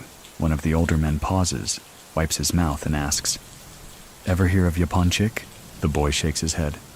"Was he anyone important?" The man nods once. He was quiet. The boy doesn't return. Information closest to character. A year after Vyacheslav's death, an unregistered phone rings once in a Brighton Beach bookstore and then hangs up. The call was placed from a payphone in Vladivostok. The number had been disconnected for over a decade. No one answers, but no one deletes the number either. In a broader sense, Vyacheslav becomes a marker, a symbol for a kind of criminal code that existed more in suggestion than statute. Not because he was pure. He wasn't. Not because he was kind. He could be terrifying. But because he believed, above all, in order. And order, even in the underworld, is a kind of mercy. So the next time someone talks about Russian organized crime and rattles off names that come with gold teeth and bodyguards, someone in the back might say, yes, but none of them ever made a room stop breathing like Yaponchik did. And they won't be talking about fear. They'll be talking about presence, stillness as pressure, silence as authority, and the rarest form of control, restraint. There's a saying among old thieves that the sharpest blades don't shine. They whisper. And for those who walked the Moscow streets or paced Brighton Beach's back alleys during the rise and retreat of Vyacheslav Ivankov, that whisper still trails them like smoke, because though his name stopped appearing in newspapers, it never really left the conversation. It slid between sentences. It hovered in glances. It waited, like a pause too long to be accidental. In the years following his death, something curious begins to happen. A generation that never met him starts invoking his name. Not loudly, just effectively. You know what Yaponchik would have said? Someone mutters when a business dispute starts boiling.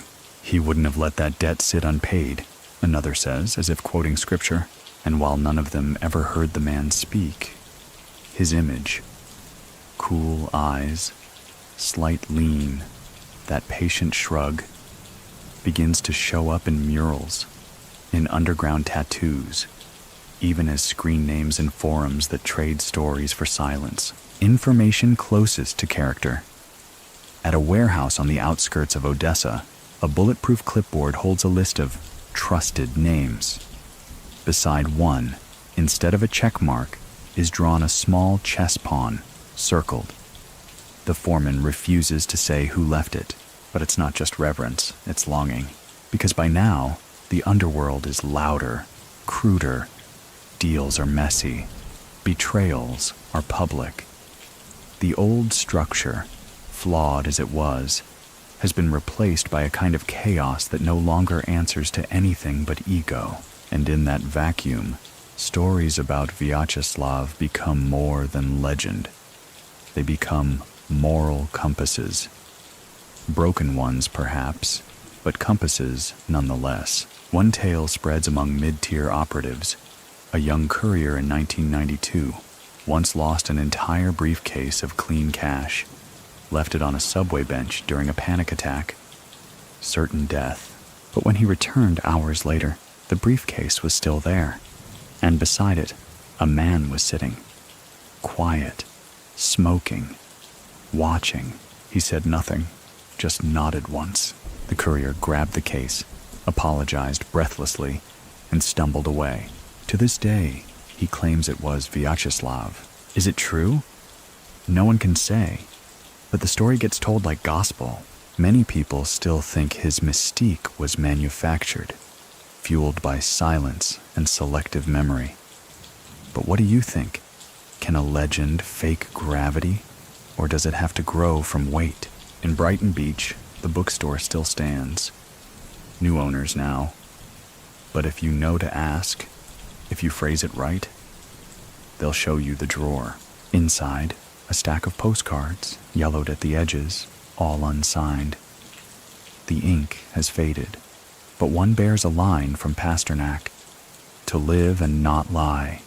That is all. No return address. In Moscow, the cafe he frequented is now a clothing boutique. Trendy, bright, clean. But beneath the floorboards, someone once carved 4 digits. A year, 1967. Prison year. No one removes it. Information closest to character. In a police archive in Kazan, a folder titled Persons of Influence remains sealed. Inside are 27 files. One is thinner than the rest. No birth date, no charges, just a single sentence. Speaks when necessary, silence preferred. His absence creates a shape, an outline in the snow. One that others try to fill, but they always come up short.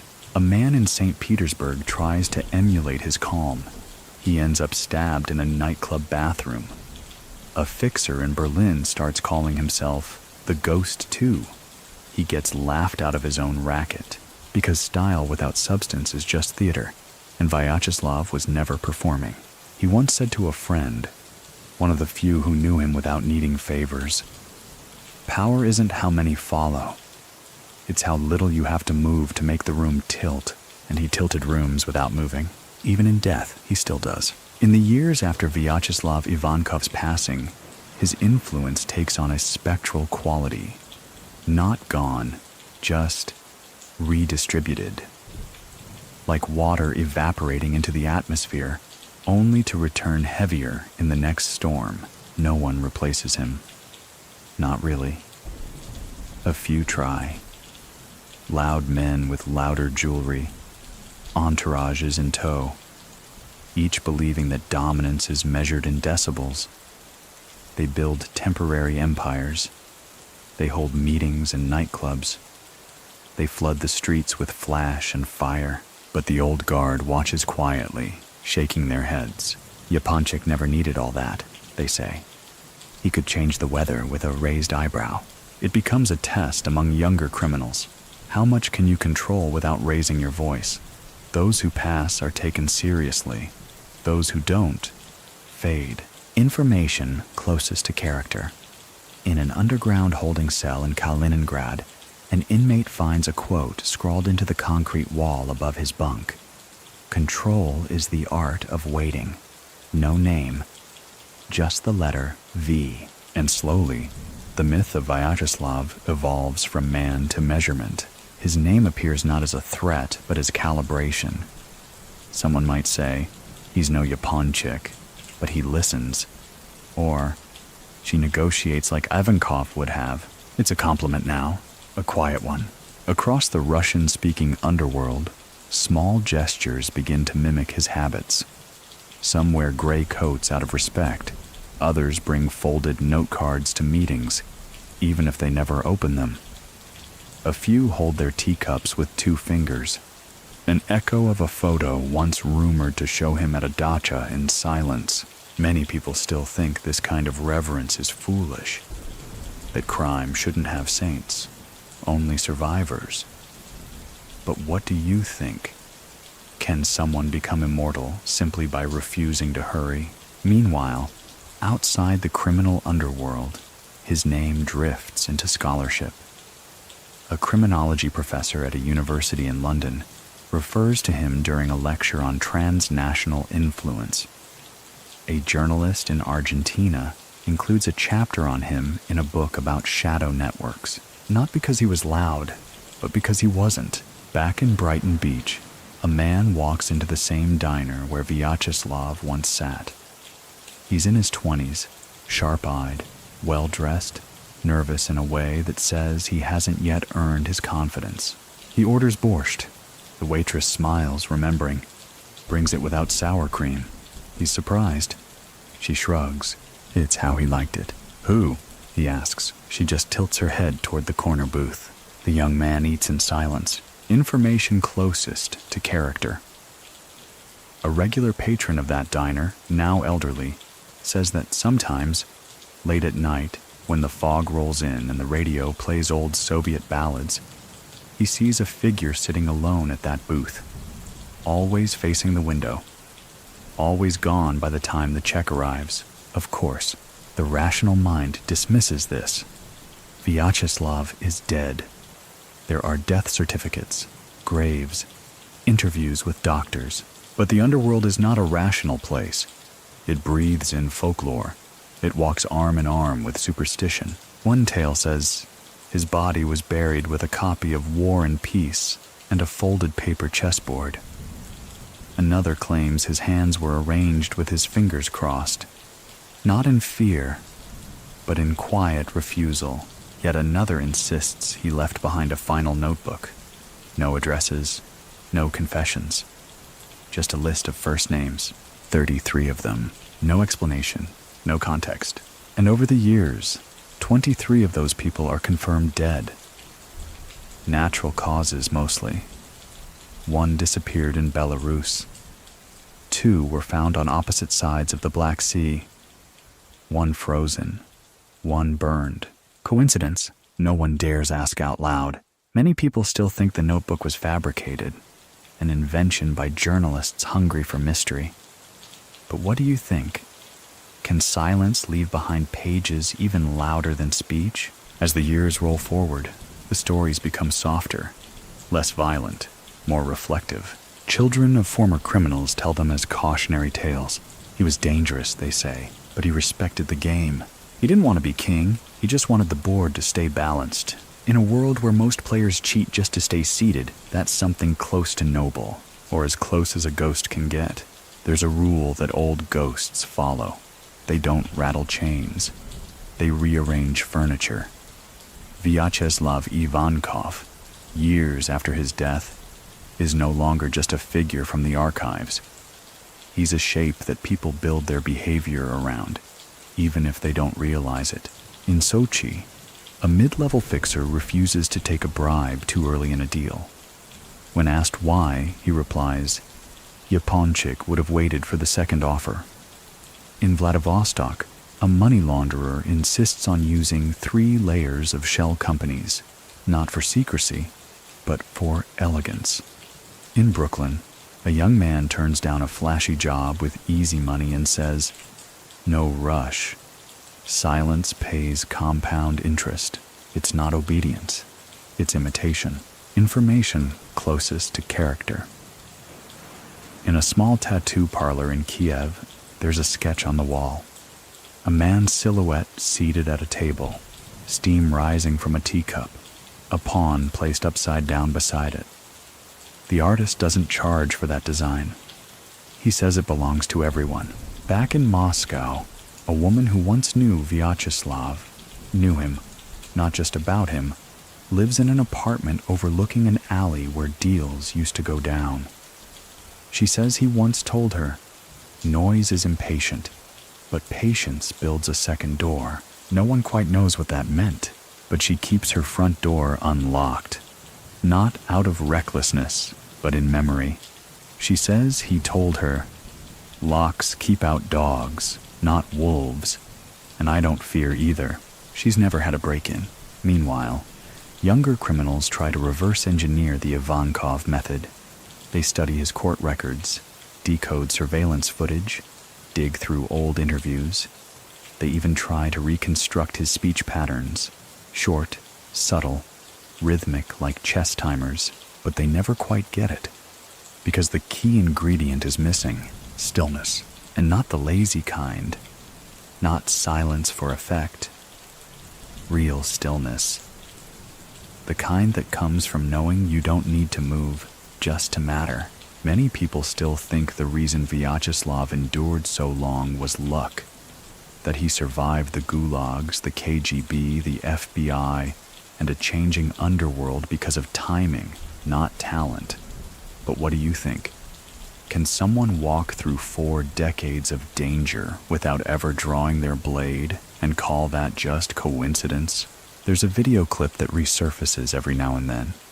Low resolution, security camera footage from 1998. It shows a man walking out of a hotel. No sound, no context, just movement. But what stands out is how everyone else in the frame pauses. Waiters freeze mid-step. Bellboys slow down. Conversations stall. He walks past, hands in pockets. No entourage, no nods. And yet, the air seems to part for him. Later analysis confirms it's Vyacheslav. Information closest to character. That clip gets studied in a body language class at a European police academy. The instructor says, "This is what command looks like when it doesn't need permission." Elsewhere, the stories fade into stranger territory.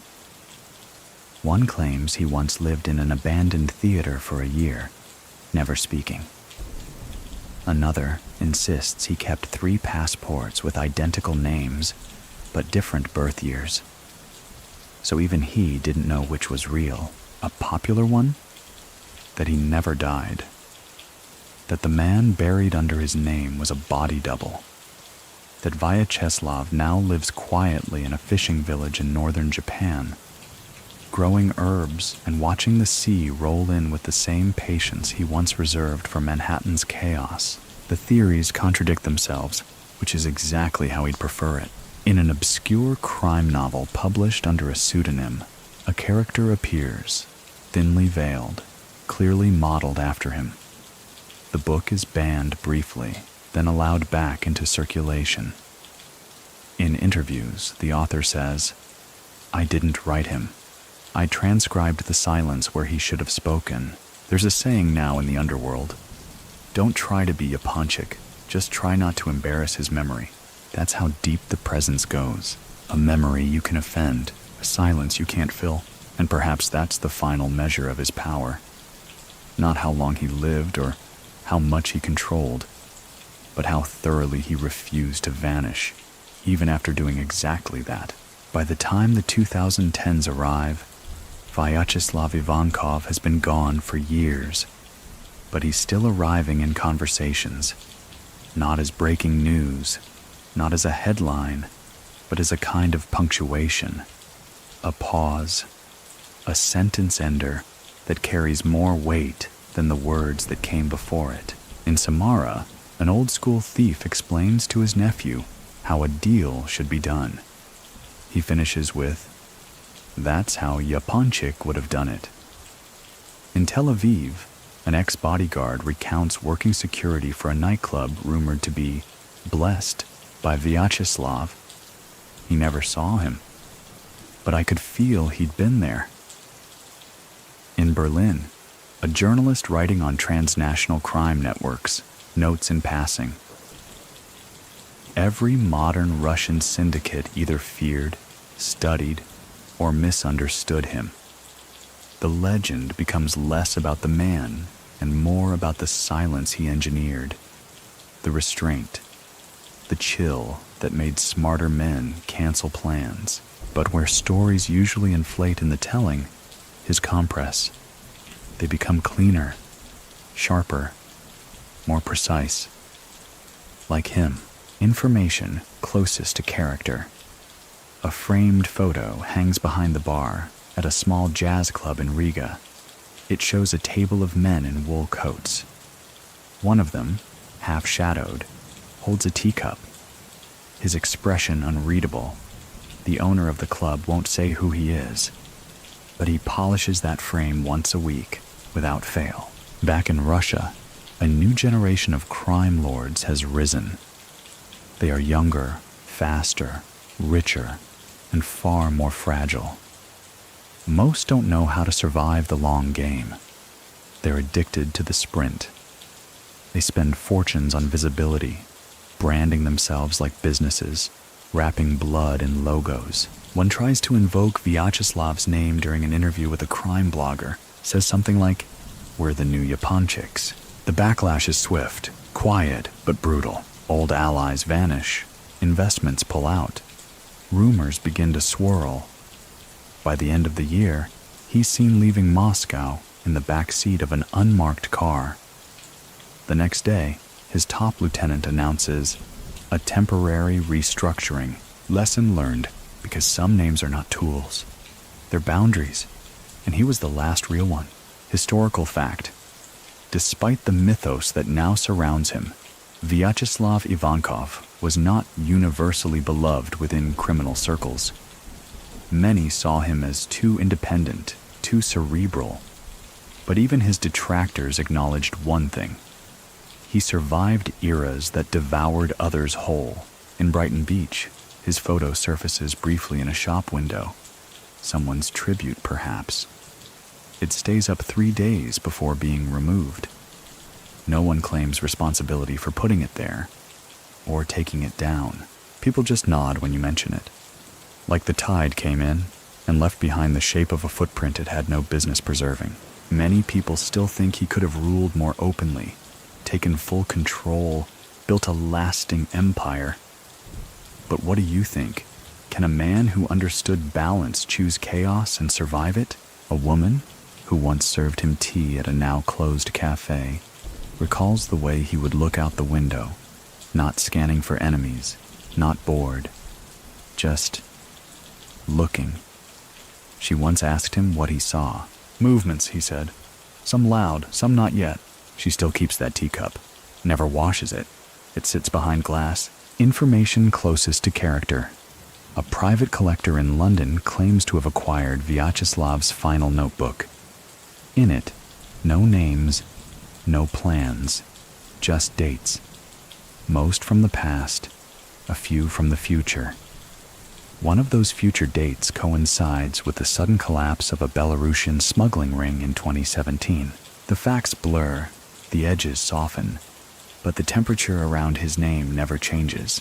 Even in prisons now, younger inmates are told stories about him, not as a threat, but as a template. You want to last? Watch how Japonchik moved. You want to be remembered? Then stop trying to be noticed. He didn't build a family. He built an atmosphere. He didn't bark. He waited. He didn't run from shadows.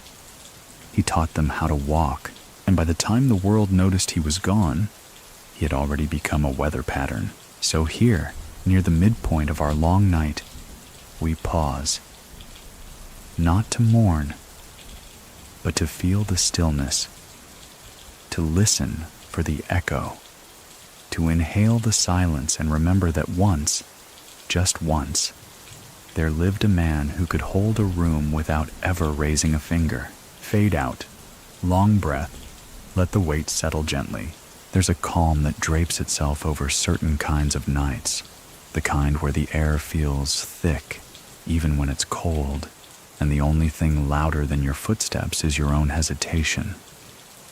In this quiet, Vyacheslav Ivankov once thrived, not because he controlled it, but because he never needed to. In the posthumous glow of his legend, Moscow's crime families fracture into two kinds of people: those who pretend to have known him, and those who did and will never say so. His influence, like a low fog, doesn't rise, but it stays, and it makes everything feel colder. A young lieutenant in Kazan tries to mirror the old way, measured, deliberate, subtle. He pulls off 2 clean deals before vanishing. Word spreads he was too disciplined. That is, he reminded the wrong people of someone who used to own the silence. You'd think that kind of paranoia would fade with time. But in Vyacheslav's case, the opposite is true, because while others live and die in waves, rising fast, falling faster, he moved like sediment, layer by layer, quiet, permanent. Information closest to character. A museum of Soviet criminal history opens a small exhibit. Among the artifacts, a single coat button, engraved faintly on the underside with the number 2797, his first prisoner ID. The label beneath reads only, "Unknown origin," likely ceremonial. Across the Atlantic in Brighton Beach, life rolls forward. The grocery stores still sell buckwheat and fish heads. The chess tables still draw stubborn old men. The storefronts still whisper in Russian, even when they shout in English. But every so often, a shadow falls just right across a park bench or a cafe booth, and someone, usually old, usually quiet, tilts their head and mutters, "He used to sit there." No one asks who. They already know. At a wedding in Queens, a toast ends with the line, "To the men who didn't need applause." The old-timers raise their glasses. The younger ones don't understand. And that's the point. Many people still think Vyacheslav lived too cautiously, that he could have been louder, richer, more famous. But what do you think? Can someone own an entire era simply by refusing to dance for it? His legacy, if you can call it that, isn't written in estates or headlines. It's written in behavior, in how long someone pauses before answering, in the way a man closes a door without looking back, in the kind of eye contact that softens the room without lowering a threat. He never declared himself a don, never made a throne of corpses, but those who stepped out of line tended to find the floor colder, And perhaps that was his greatest strength. He knew the end of the story didn't belong to the loudest voice. It belonged to the last breath that still carried meaning, information closest to character. In a coastal village near Sakhalin, a small, handwritten book is discovered in a sealed wooden drawer. Inside, quotes, dates, and proverbs. One line reads, "I don't fear death. I fear leaving a room with work unfinished." There's no author. Just a drawing of a pawn. So where does the echo go once the voice is gone? It goes into the walk of a quiet man leaving a bar without paying because someone else already did. It lives in the look exchanged between two rivals who know better than to speak first. It lingers in an unsent letter, sealed in a drawer that only gets opened when it's far too late. And it hums in the black thread of certain nights, when wind presses too hard on window panes, and you wonder if you're alone. You are, but you aren't, because silence this heavy never travels unescorted. And if you ever meet a man who says nothing, moves like memory, and orders tea without looking at the menu, sit still. Watch closely, and maybe, just maybe, don't ask his name. By the late 2010s, Russia's criminal elite has become something else entirely. They no longer whisper in alleyways. They conference in glass towers. They wear tailored suits not because they need to hide, but because they've been absorbed by the very system that once hunted them. Oligarchs have replaced thieves. CEOs have replaced fixers. Power has gone corporate, sterile, branded, and yet, underneath the marble floors and polished meetings, the shadows still speak in the old dialect. And sometimes, that dialect begins with a name. Yaponchik. Not screamed, not cited, just implied. A brief glance passed between two middlemen during a negotiation. A silence that holds half a sentence. A cup of tea placed just so on a table before a decision is made. They're not superstitions. They're habits, inherited from those who survived the era when silence wasn't style. It was shelter, information closest to character. An old apartment in Taganka, once believed to have been a safe house, was demolished to build luxury condos.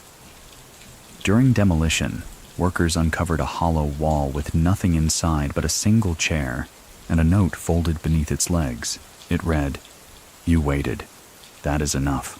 The myth lives on not in violence but in restraint. You see it in how the smarter men handle grudges. They wait. They store information.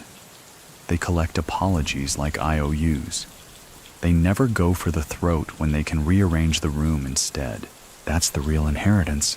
And when young, loud voices start banging the table, claiming turf, screaming loyalty, someone older always leans back and says, "You're not listening. You're just rehearsing noise." That line, attributed to Vyacheslav, may be real, maybe not, but it doesn't matter. It's traveled too far to verify now, and that's the magic of him. He didn't need to be everywhere. He just needed to be possible. Many people still think his influence was overstated, that too many people retroactively attach themselves to his name like barnacles to a ship. But what do you think? Can a ghost choose who clings to it? Or does it simply drift, collecting loyalty the way others collect war stories? A certain pattern emerges among those who still remember him firsthand. They don't speak of him with awe. They speak of him the way old soldiers speak of a good pair of boots. Functional, silent, dependable, when everything else fell apart.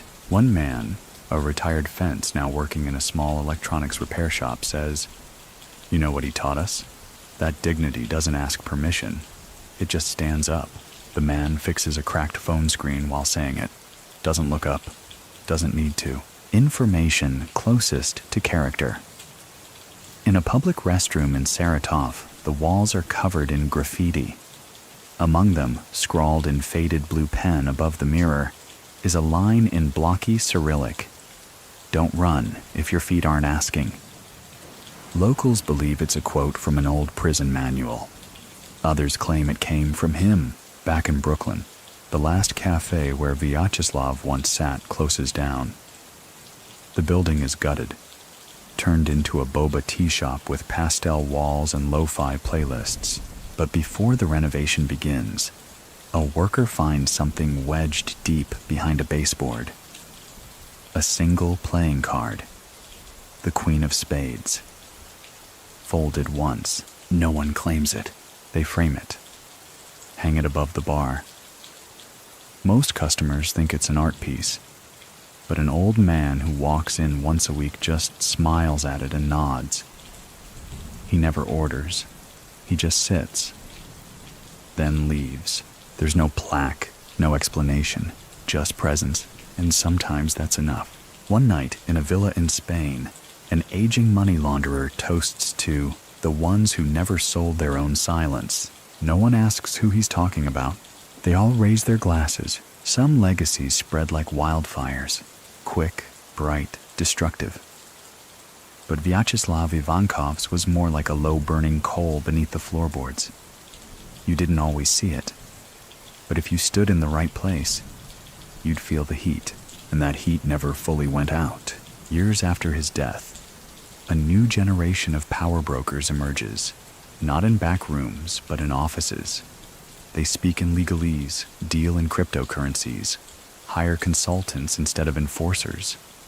But deep down, they still crave what he had, that intangible gravity, the ability to slow a room with stillness.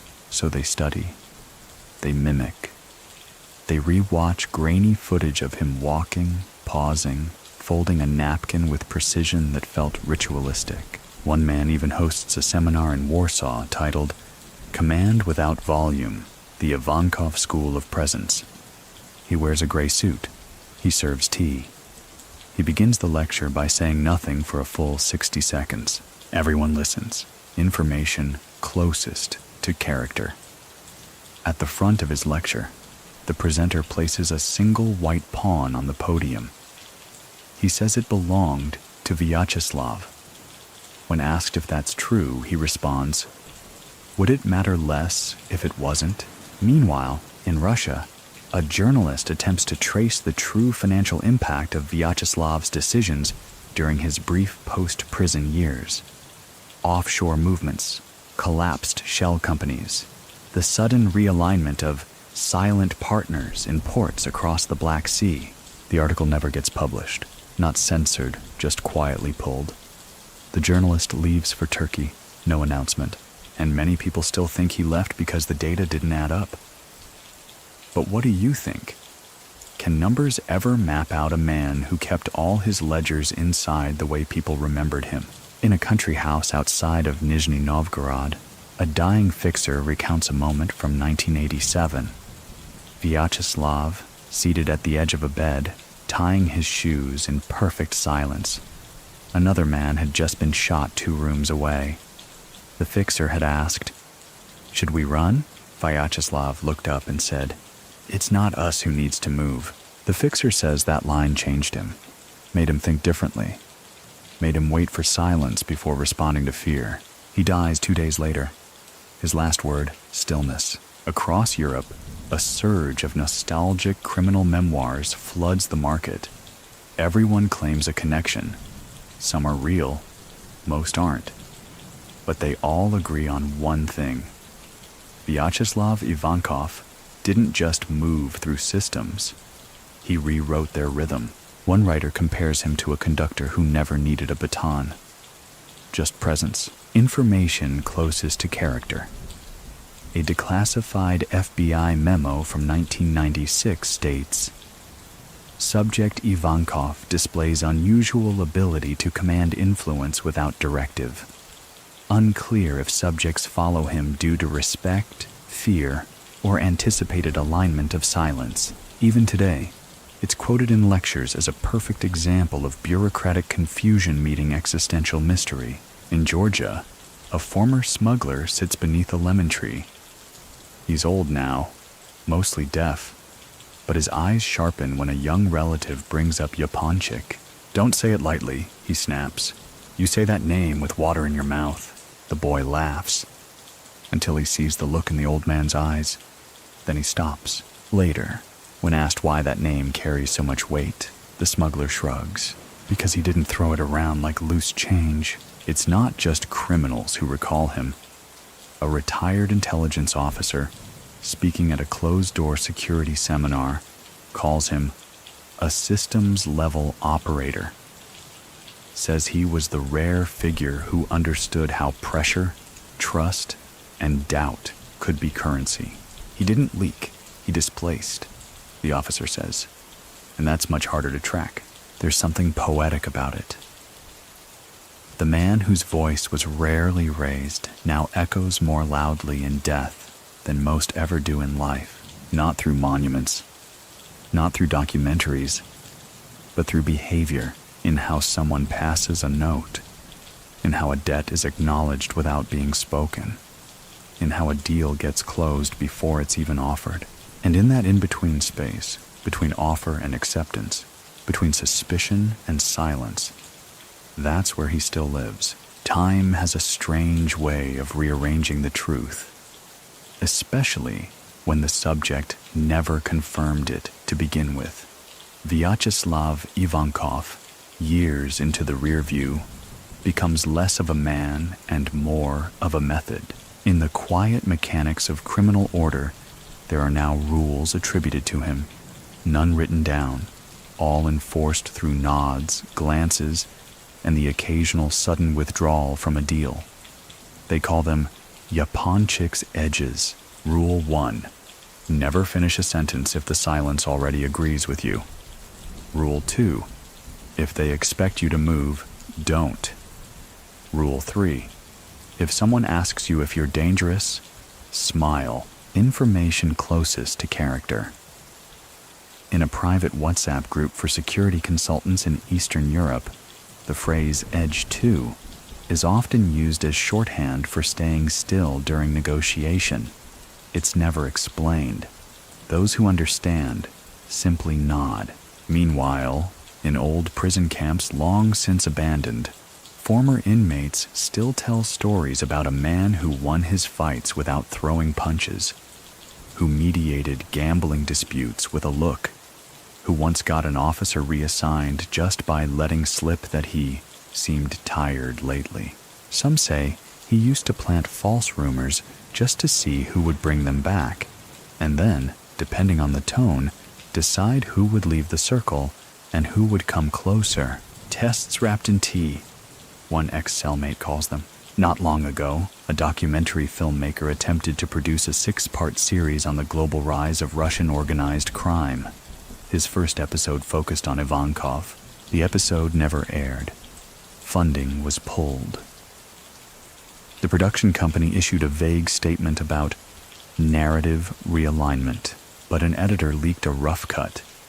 It shows an interview with a retired FBI agent. When asked if Ivankov ever scared him, the agent laughs. "No," he says, then adds, "But that was the scary part." Many people still think Vyacheslav manipulated his own legend, that the silence was intentional theater. But what do you think? Can a man build myth if all he ever did was close doors softly behind him? In a bookstore in Odessa, a shelf is dedicated to the quiet ones. It features authors, philosophers, monks, and, oddly enough, a small, unmarked file folder tucked beside a copy of Notes from Underground. Inside are photocopies of newspaper clippings, police sketches, and one blurry photograph of a man pouring tea. No label, no price tag, but the owner watches closely who picks it up. Information closest to character. A retired tattoo artist from Minsk claims to have given Vyacheslav his final piece, a chess bishop on the inside of his left wrist, drawn in faded blue ink. When asked what it meant, the artist recalls he said, "Bishops don't move straight. They survive diagonally." That, more than anything, feels like the essence of him. He wasn't direct. He wasn't blunt. He moved diagonally, around power, not through it, through systems, not against them. He didn't kill ideas. He let them bleed out slowly, unattended. And in this, he became a template. Not for crime, but for how to endure it.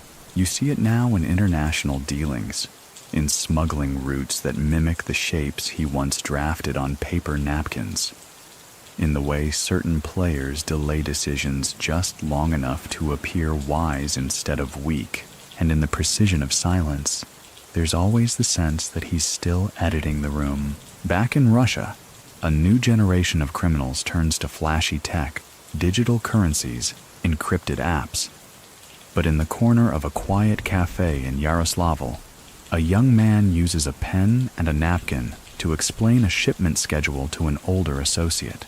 The older man raises an eyebrow and says, "Now that's how he would have done it." The young man doesn't ask who he is. He just nods, because in some circles, asking is proof you don't belong. And silence? Silence is the real inheritance. By the early 2020s, the name Vyacheslav Ivankov becomes less of a signature and more of a watermark, visible only when you tilt the page just right. You don't see him, but you sense when a room, a conversation, or even a deal has been shaped by someone who's read the outline of his silence. It's the way an enforcer pauses before speaking, the way a fixer deflects attention without rejecting it, the way a debt is settled with precision and no receipt. He becomes something like infrastructure, not visible, but foundational, information closest to character. In a criminal trial in Riga, a wiretap transcript is submitted into evidence. Mid-conversation, one voice says, "Let's do it the Ivankov way." The court asks for clarification. Neither defendant answers. The phrase is left unexplained and unchallenged. Elsewhere, his name crosses into unexpected territories. A corporate strategist in Tokyo quotes him, mistakenly, as a Stoic philosopher. A political analyst in Washington calls him Russia's quietest legacy export, and in a graduate course on narrative psychology, his case file is reviewed not as a criminal record, but as an example of sustained myth management. It's here, in this liminal space between myth and method, that he thrives. Still, because unlike most underworld figures, Vyacheslav didn't leave behind an archive of footage or a vault of money. He left behind a template, and the template works.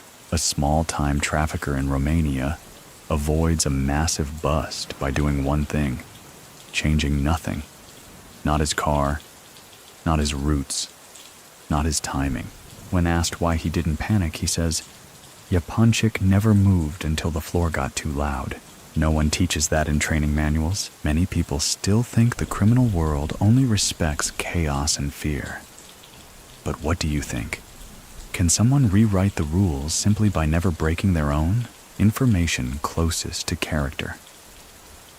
At an abandoned apartment in Tomsk, a landlord cleaning out the basement finds a locked box. Inside, faded black and white photographs of men shaking hands. On the back of one, a scribble in Russian. A deal worth more because no one knows it happened. The modern Russian mob is flashier now. They rent yachts. They buy football clubs. They give interviews. But behind the scenes, the old whispers still circulate. Don't post about the meeting. Burn the paper. Drink the tea, not the vodka. These aren't random traditions. They're artifacts. From a time when a man could rearrange continents by sitting still long enough, one New York reporter, researching a long-form piece on organized crime, flies to Brighton Beach. She interviews restaurant owners, retired cops, former low-level players. Most are polite, none say much, but on her last day, an old woman hands her a folded piece of paper. No context, no name. It's a quote. "If you want to be feared, disappear too well to be chased." No signature, but the reporter files it under Ivankov, because who else could it be? Back in Moscow, the new generation tries to own the streets with louder music, brighter watches, bigger retinues. But when something serious needs settling, when someone's disappeared, or when a war might start, they still invoke the memory. Not for show, but for structure. It's like the foundation lines on a blueprint.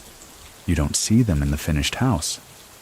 But if they're not there, the roof collapses, and in that foundation, Vyacheslav still waits, not to return, but to be remembered correctly, as the man who could cross a continent by simply being mentioned, who never wasted a breath, who didn't control people, just made them want to be in the same stillness he was, and in the long, echoing silence of power, he remains the only one who never had to raise his voice to be heard across oceans. In modern criminal circles, especially those navigating the delicate overlaps of finance, politics, and territory, there's a term that started to crop up more and more: Yaponchik logic. It doesn't refer to rules, because Vyacheslav Ivankov never published any.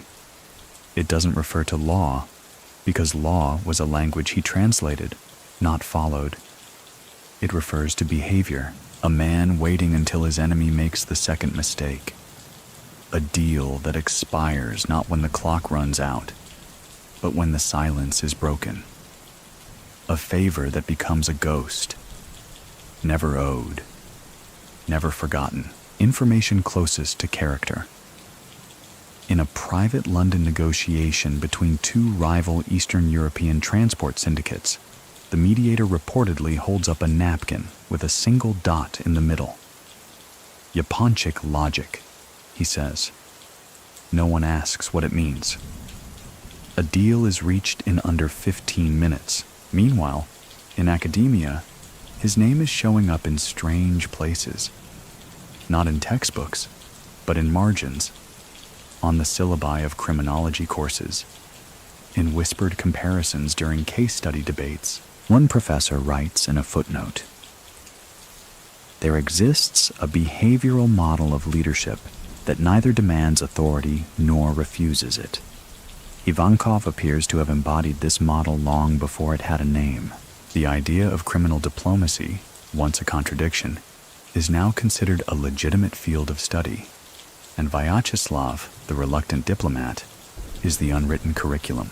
A podcast episode entitled "The Man Who Never Needed Volume" goes viral briefly in 2024. It recounts his story in soft, respectful tones over the sound of rain. Listeners describe it as soothing. One reviewer calls it the first Mafia story that made me want to be quieter. And maybe that's the clearest measure of his legacy. Not fear, not wealth, tone. He changed how the criminal world spoke. Many people still think Ivankov's restraint was weakness, that in a world of wolves, he should have growled more. But what do you think? Can a whisper last longer than a roar if it keeps being repeated? In Georgia, an old associate is asked about his time with Vyacheslav. He chuckles. He once told me, "Don't run when you're winning. They'll chase you just to see why." The man has the quote tattooed in small script across his ribs. He says he got it after nearly being stabbed in a nightclub dispute he hadn't even been part of. "I realized," he says, "I'd made too much noise walking into a room I didn't own." Information closest to character. A disbarred Russian lawyer now teaching ethics in Armenia often begins his lectures with a game. He writes a name on the board, Ivankov, and asks, "What is the first word that comes to your mind?" The most common answers: stillness, presence, finish. There are fewer photos of him than of most 1990s bosses. No memoir, no interviews, just anecdotes so consistent in tone that even if half are fiction, they still ring true. And fiction has always been a more durable truth in the underworld. In an upscale restaurant in Vienna, an investor is about to make a very loud entrance.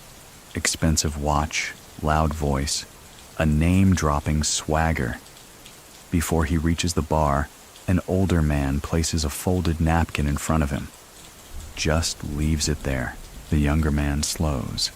His voice softens. He sits quietly. Later, he tells a friend he didn't know why he stopped. Only that something told him this was not the time to perform. The napkin? Folded in thirds, nothing written on it. It's the kind of trick Vyacheslav never used, but would have understood. His influence now lives in gestures, in pauses, in what isn't said. The Mafia has changed. The world has changed. But even silence, when practiced long enough, develops a fingerprint. And his is still found. On doors that open without knocking, in rooms where the music lowers slightly, and in voices that know exactly when not to finish a thought. The further we get from Vyacheslav Ivankov's life, the less we talk about what he did, and the more we talk about what he meant, because, in the end, that's what lasts. Not the bank accounts, not the wiretaps, not even the court records. What lasts is the feeling he left behind in the rooms he entered, and the rooms he never needed to. There's an old prison saying, some men control a cell block, others control the echo. Vyacheslav was the latter. In a high-rise office in Dubai, a Russian financier refuses to take a meeting in person. When pressed, he says, "I don't meet face-to-face unless there's silence in the room first." His assistant, confused, later finds the man staring at a grainy black and white photo. A figure seated alone with a teacup, mid-pour. No caption, no date, just calm. Information closest to character. A mural appears in Prague on the side of a crumbling building. No name, no tag, just a silhouette of a man in a gray coat and a shadow that curves longer than it should. Within 3 days, it's painted over. But the next week, it's back. Same spot, slightly different pose. No one claims responsibility. Back in Russia, the criminal landscape churns with new players. Each generation brings its own style. Digital laundering, AI-based scams, cryptocurrency ecosystems. The tools evolve. The ethics don't. But occasionally, someone still calls for a quiet fix. Not a hit, not a bribe, just a still hand to recalibrate the chaos. And in those moments, the conversation shifts. Someone will mention him, softly, not as inspiration, but as infrastructure. They'll say, Yapanchik would have waited, or he wouldn't have needed a second meeting.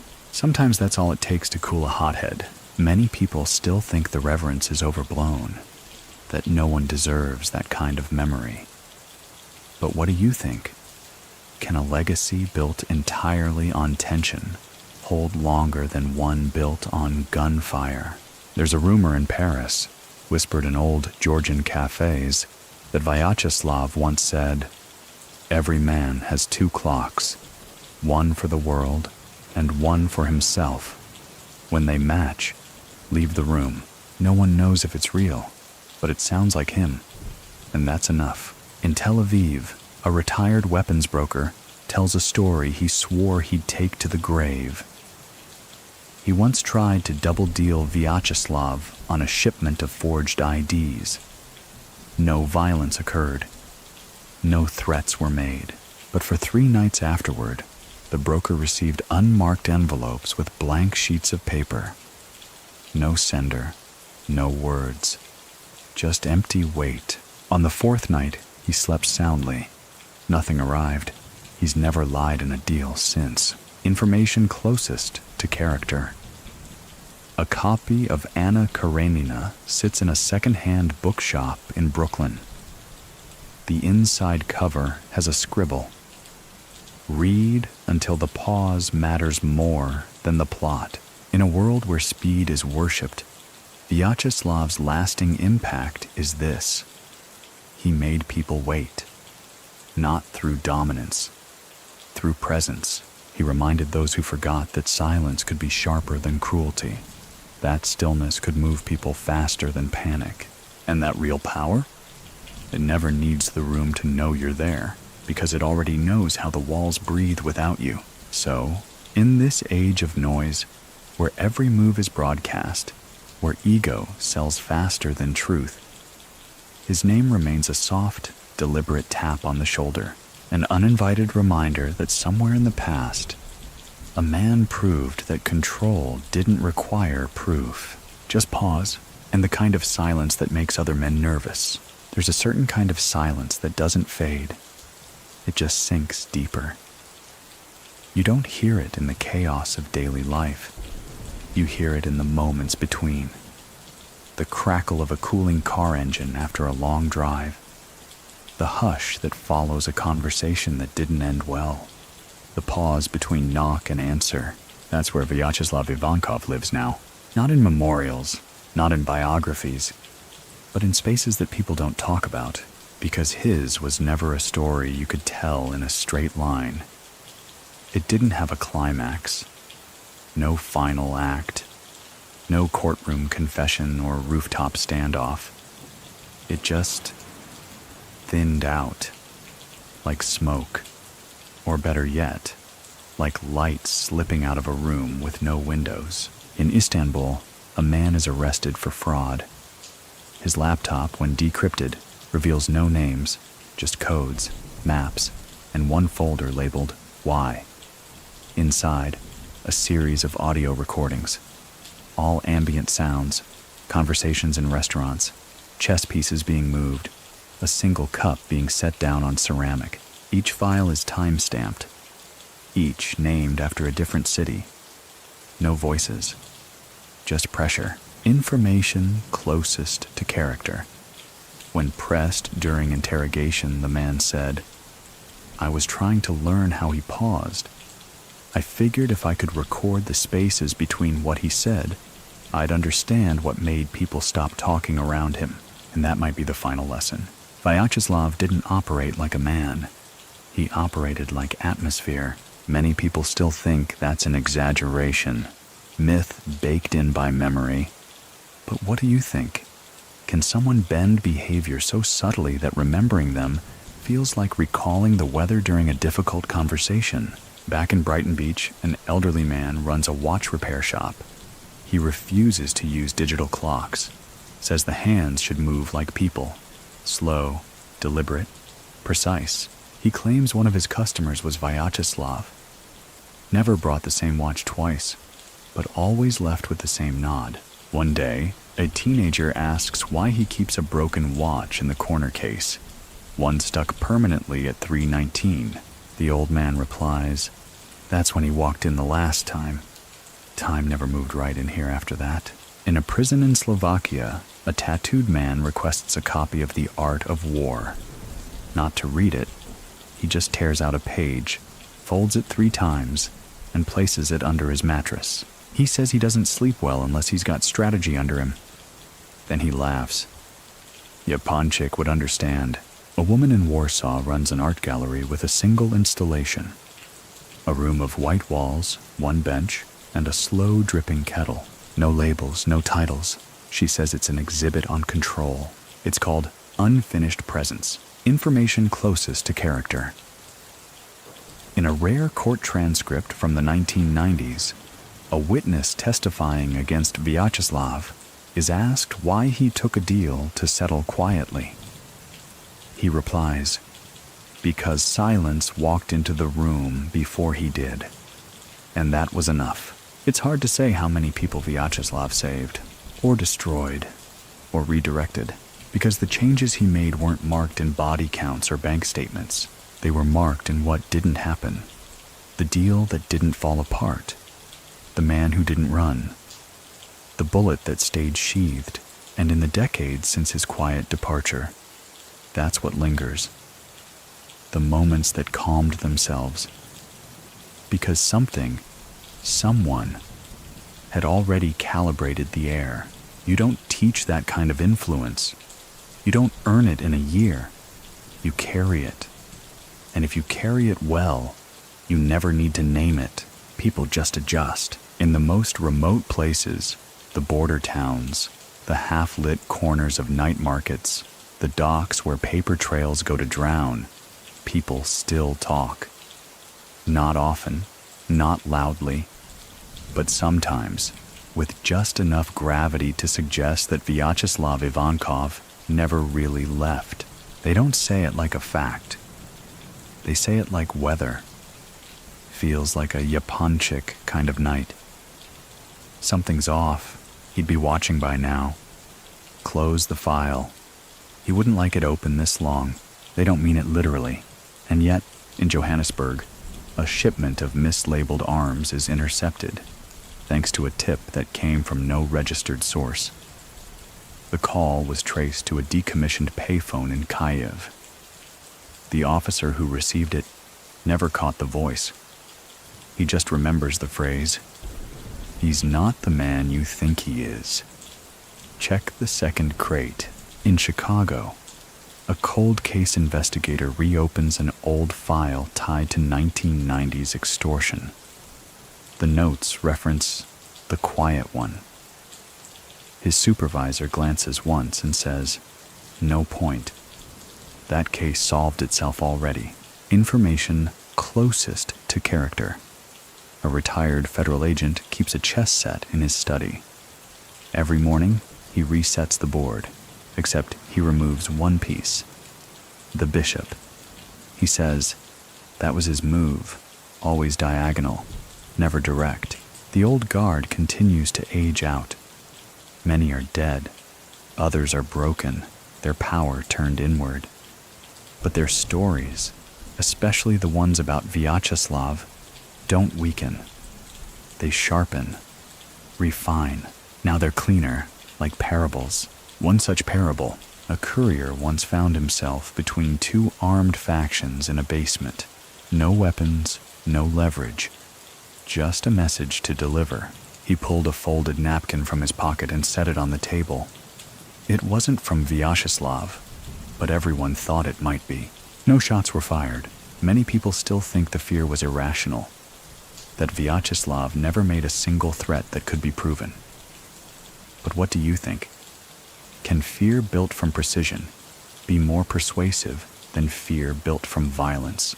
In Montenegro, a politician's son goes missing for 2 days. When he returns, he refuses to speak about it. But the only item on his person is an envelope. Inside, a matchbook from a Brighton Beach restaurant, folded neatly into the shape of a bishop. Nothing else.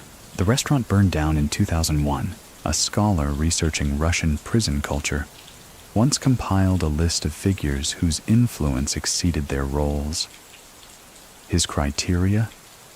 No autobiography, no public outbursts, no grave with flowers. Vyacheslav topped the list. Information closest to character. In an obscure online archive of declassified Russian court documents, one unsigned note appears in the margin beside a page of dismissed evidence. It reads, "This man makes the room forget what it was arguing about." In a bar in Thessaloniki, a quiet man is offered a job in a high-risk trade. He refuses, says only, "I don't make moves on boards I didn't set." He's never met Vyacheslav, but he carries the pause, and maybe that's the best way to explain it. Vyacheslav didn't pass down instructions. He passed down tempo. His silence became a pacing tool. His restraint became a metric. His minimalism became a blueprint, not because he asked for it, but because no one else seemed to know how to hold the room together without flinching. And in a world that's constantly accelerating, endlessly announcing itself, he proved that stillness, when done right, is the loudest thing in the room. It ends, if it ends at all, in the same way it began, with quiet that doesn't ask for permission, a stillness that arrives before the man, a room that forgets its tension, not because it was resolved, but because he walked in and made everyone reconsider their posture. Even now, Long after Vyacheslav Ivankov's body was lowered into the Moscow soil, his shape remains. Not physical, not even spectral, but architectural. He became part of the way things are built. In a high-rise in Dubai, two men argue over territory. The air grows tight. A third man, older, clears his throat. He wouldn't let it reach this level, he says. That's all. The argument dissolves. In a village outside of Odessa, a young man inherits a small operation. Just protection money, low-level stuff. He's told, keep it quiet. If you make noise, you're not his kind. The young man doesn't even know who he is, but he nods anyway. Information closest to character. A radio station in Vladivostok airs a late-night jazz show once a week. 1 hour. No host. No announcements. Just minor key brass and silence between tracks. It's called For the Quiet Ones. The station manager won't confirm who inspired it. His name has been etched into too many unconfirmed stories to ever be cleanly remembered.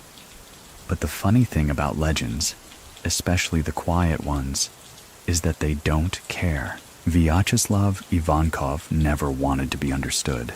He wanted to be effective. He didn't romanticize the criminal world. He navigated it like a man crossing a frozen lake, measured, watchful, always aware of the sound beneath his feet. Many people still think he should have done more. Built a dynasty, written it all down, claimed a seat in the stories that came after him. But what do you think? Can someone's greatest success be that no one ever got close enough to misquote him? And so his final chapter isn't a chapter at all.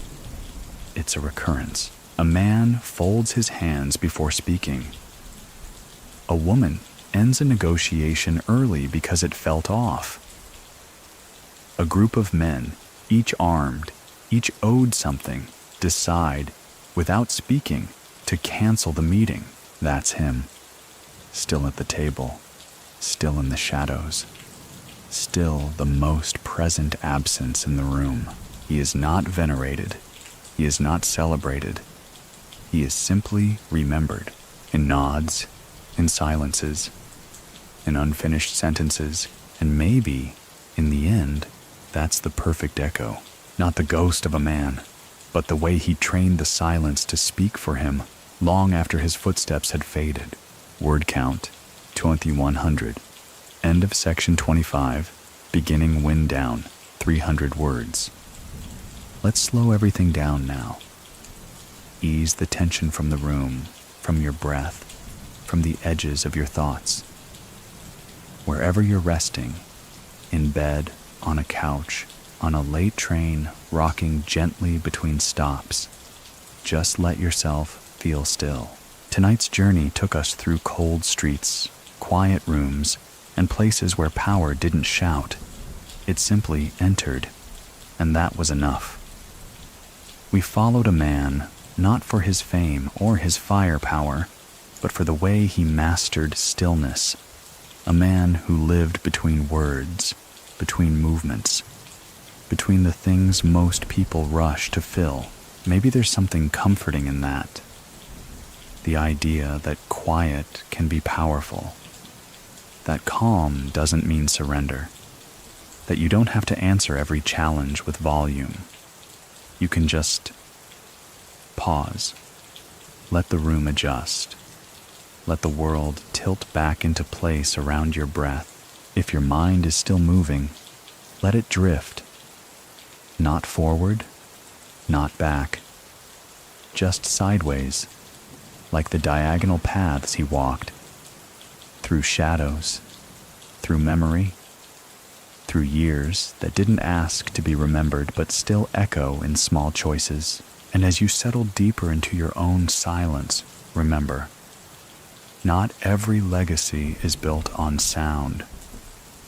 Some just live in the still places, the slow ones, the ones we carry without even noticing. So rest now.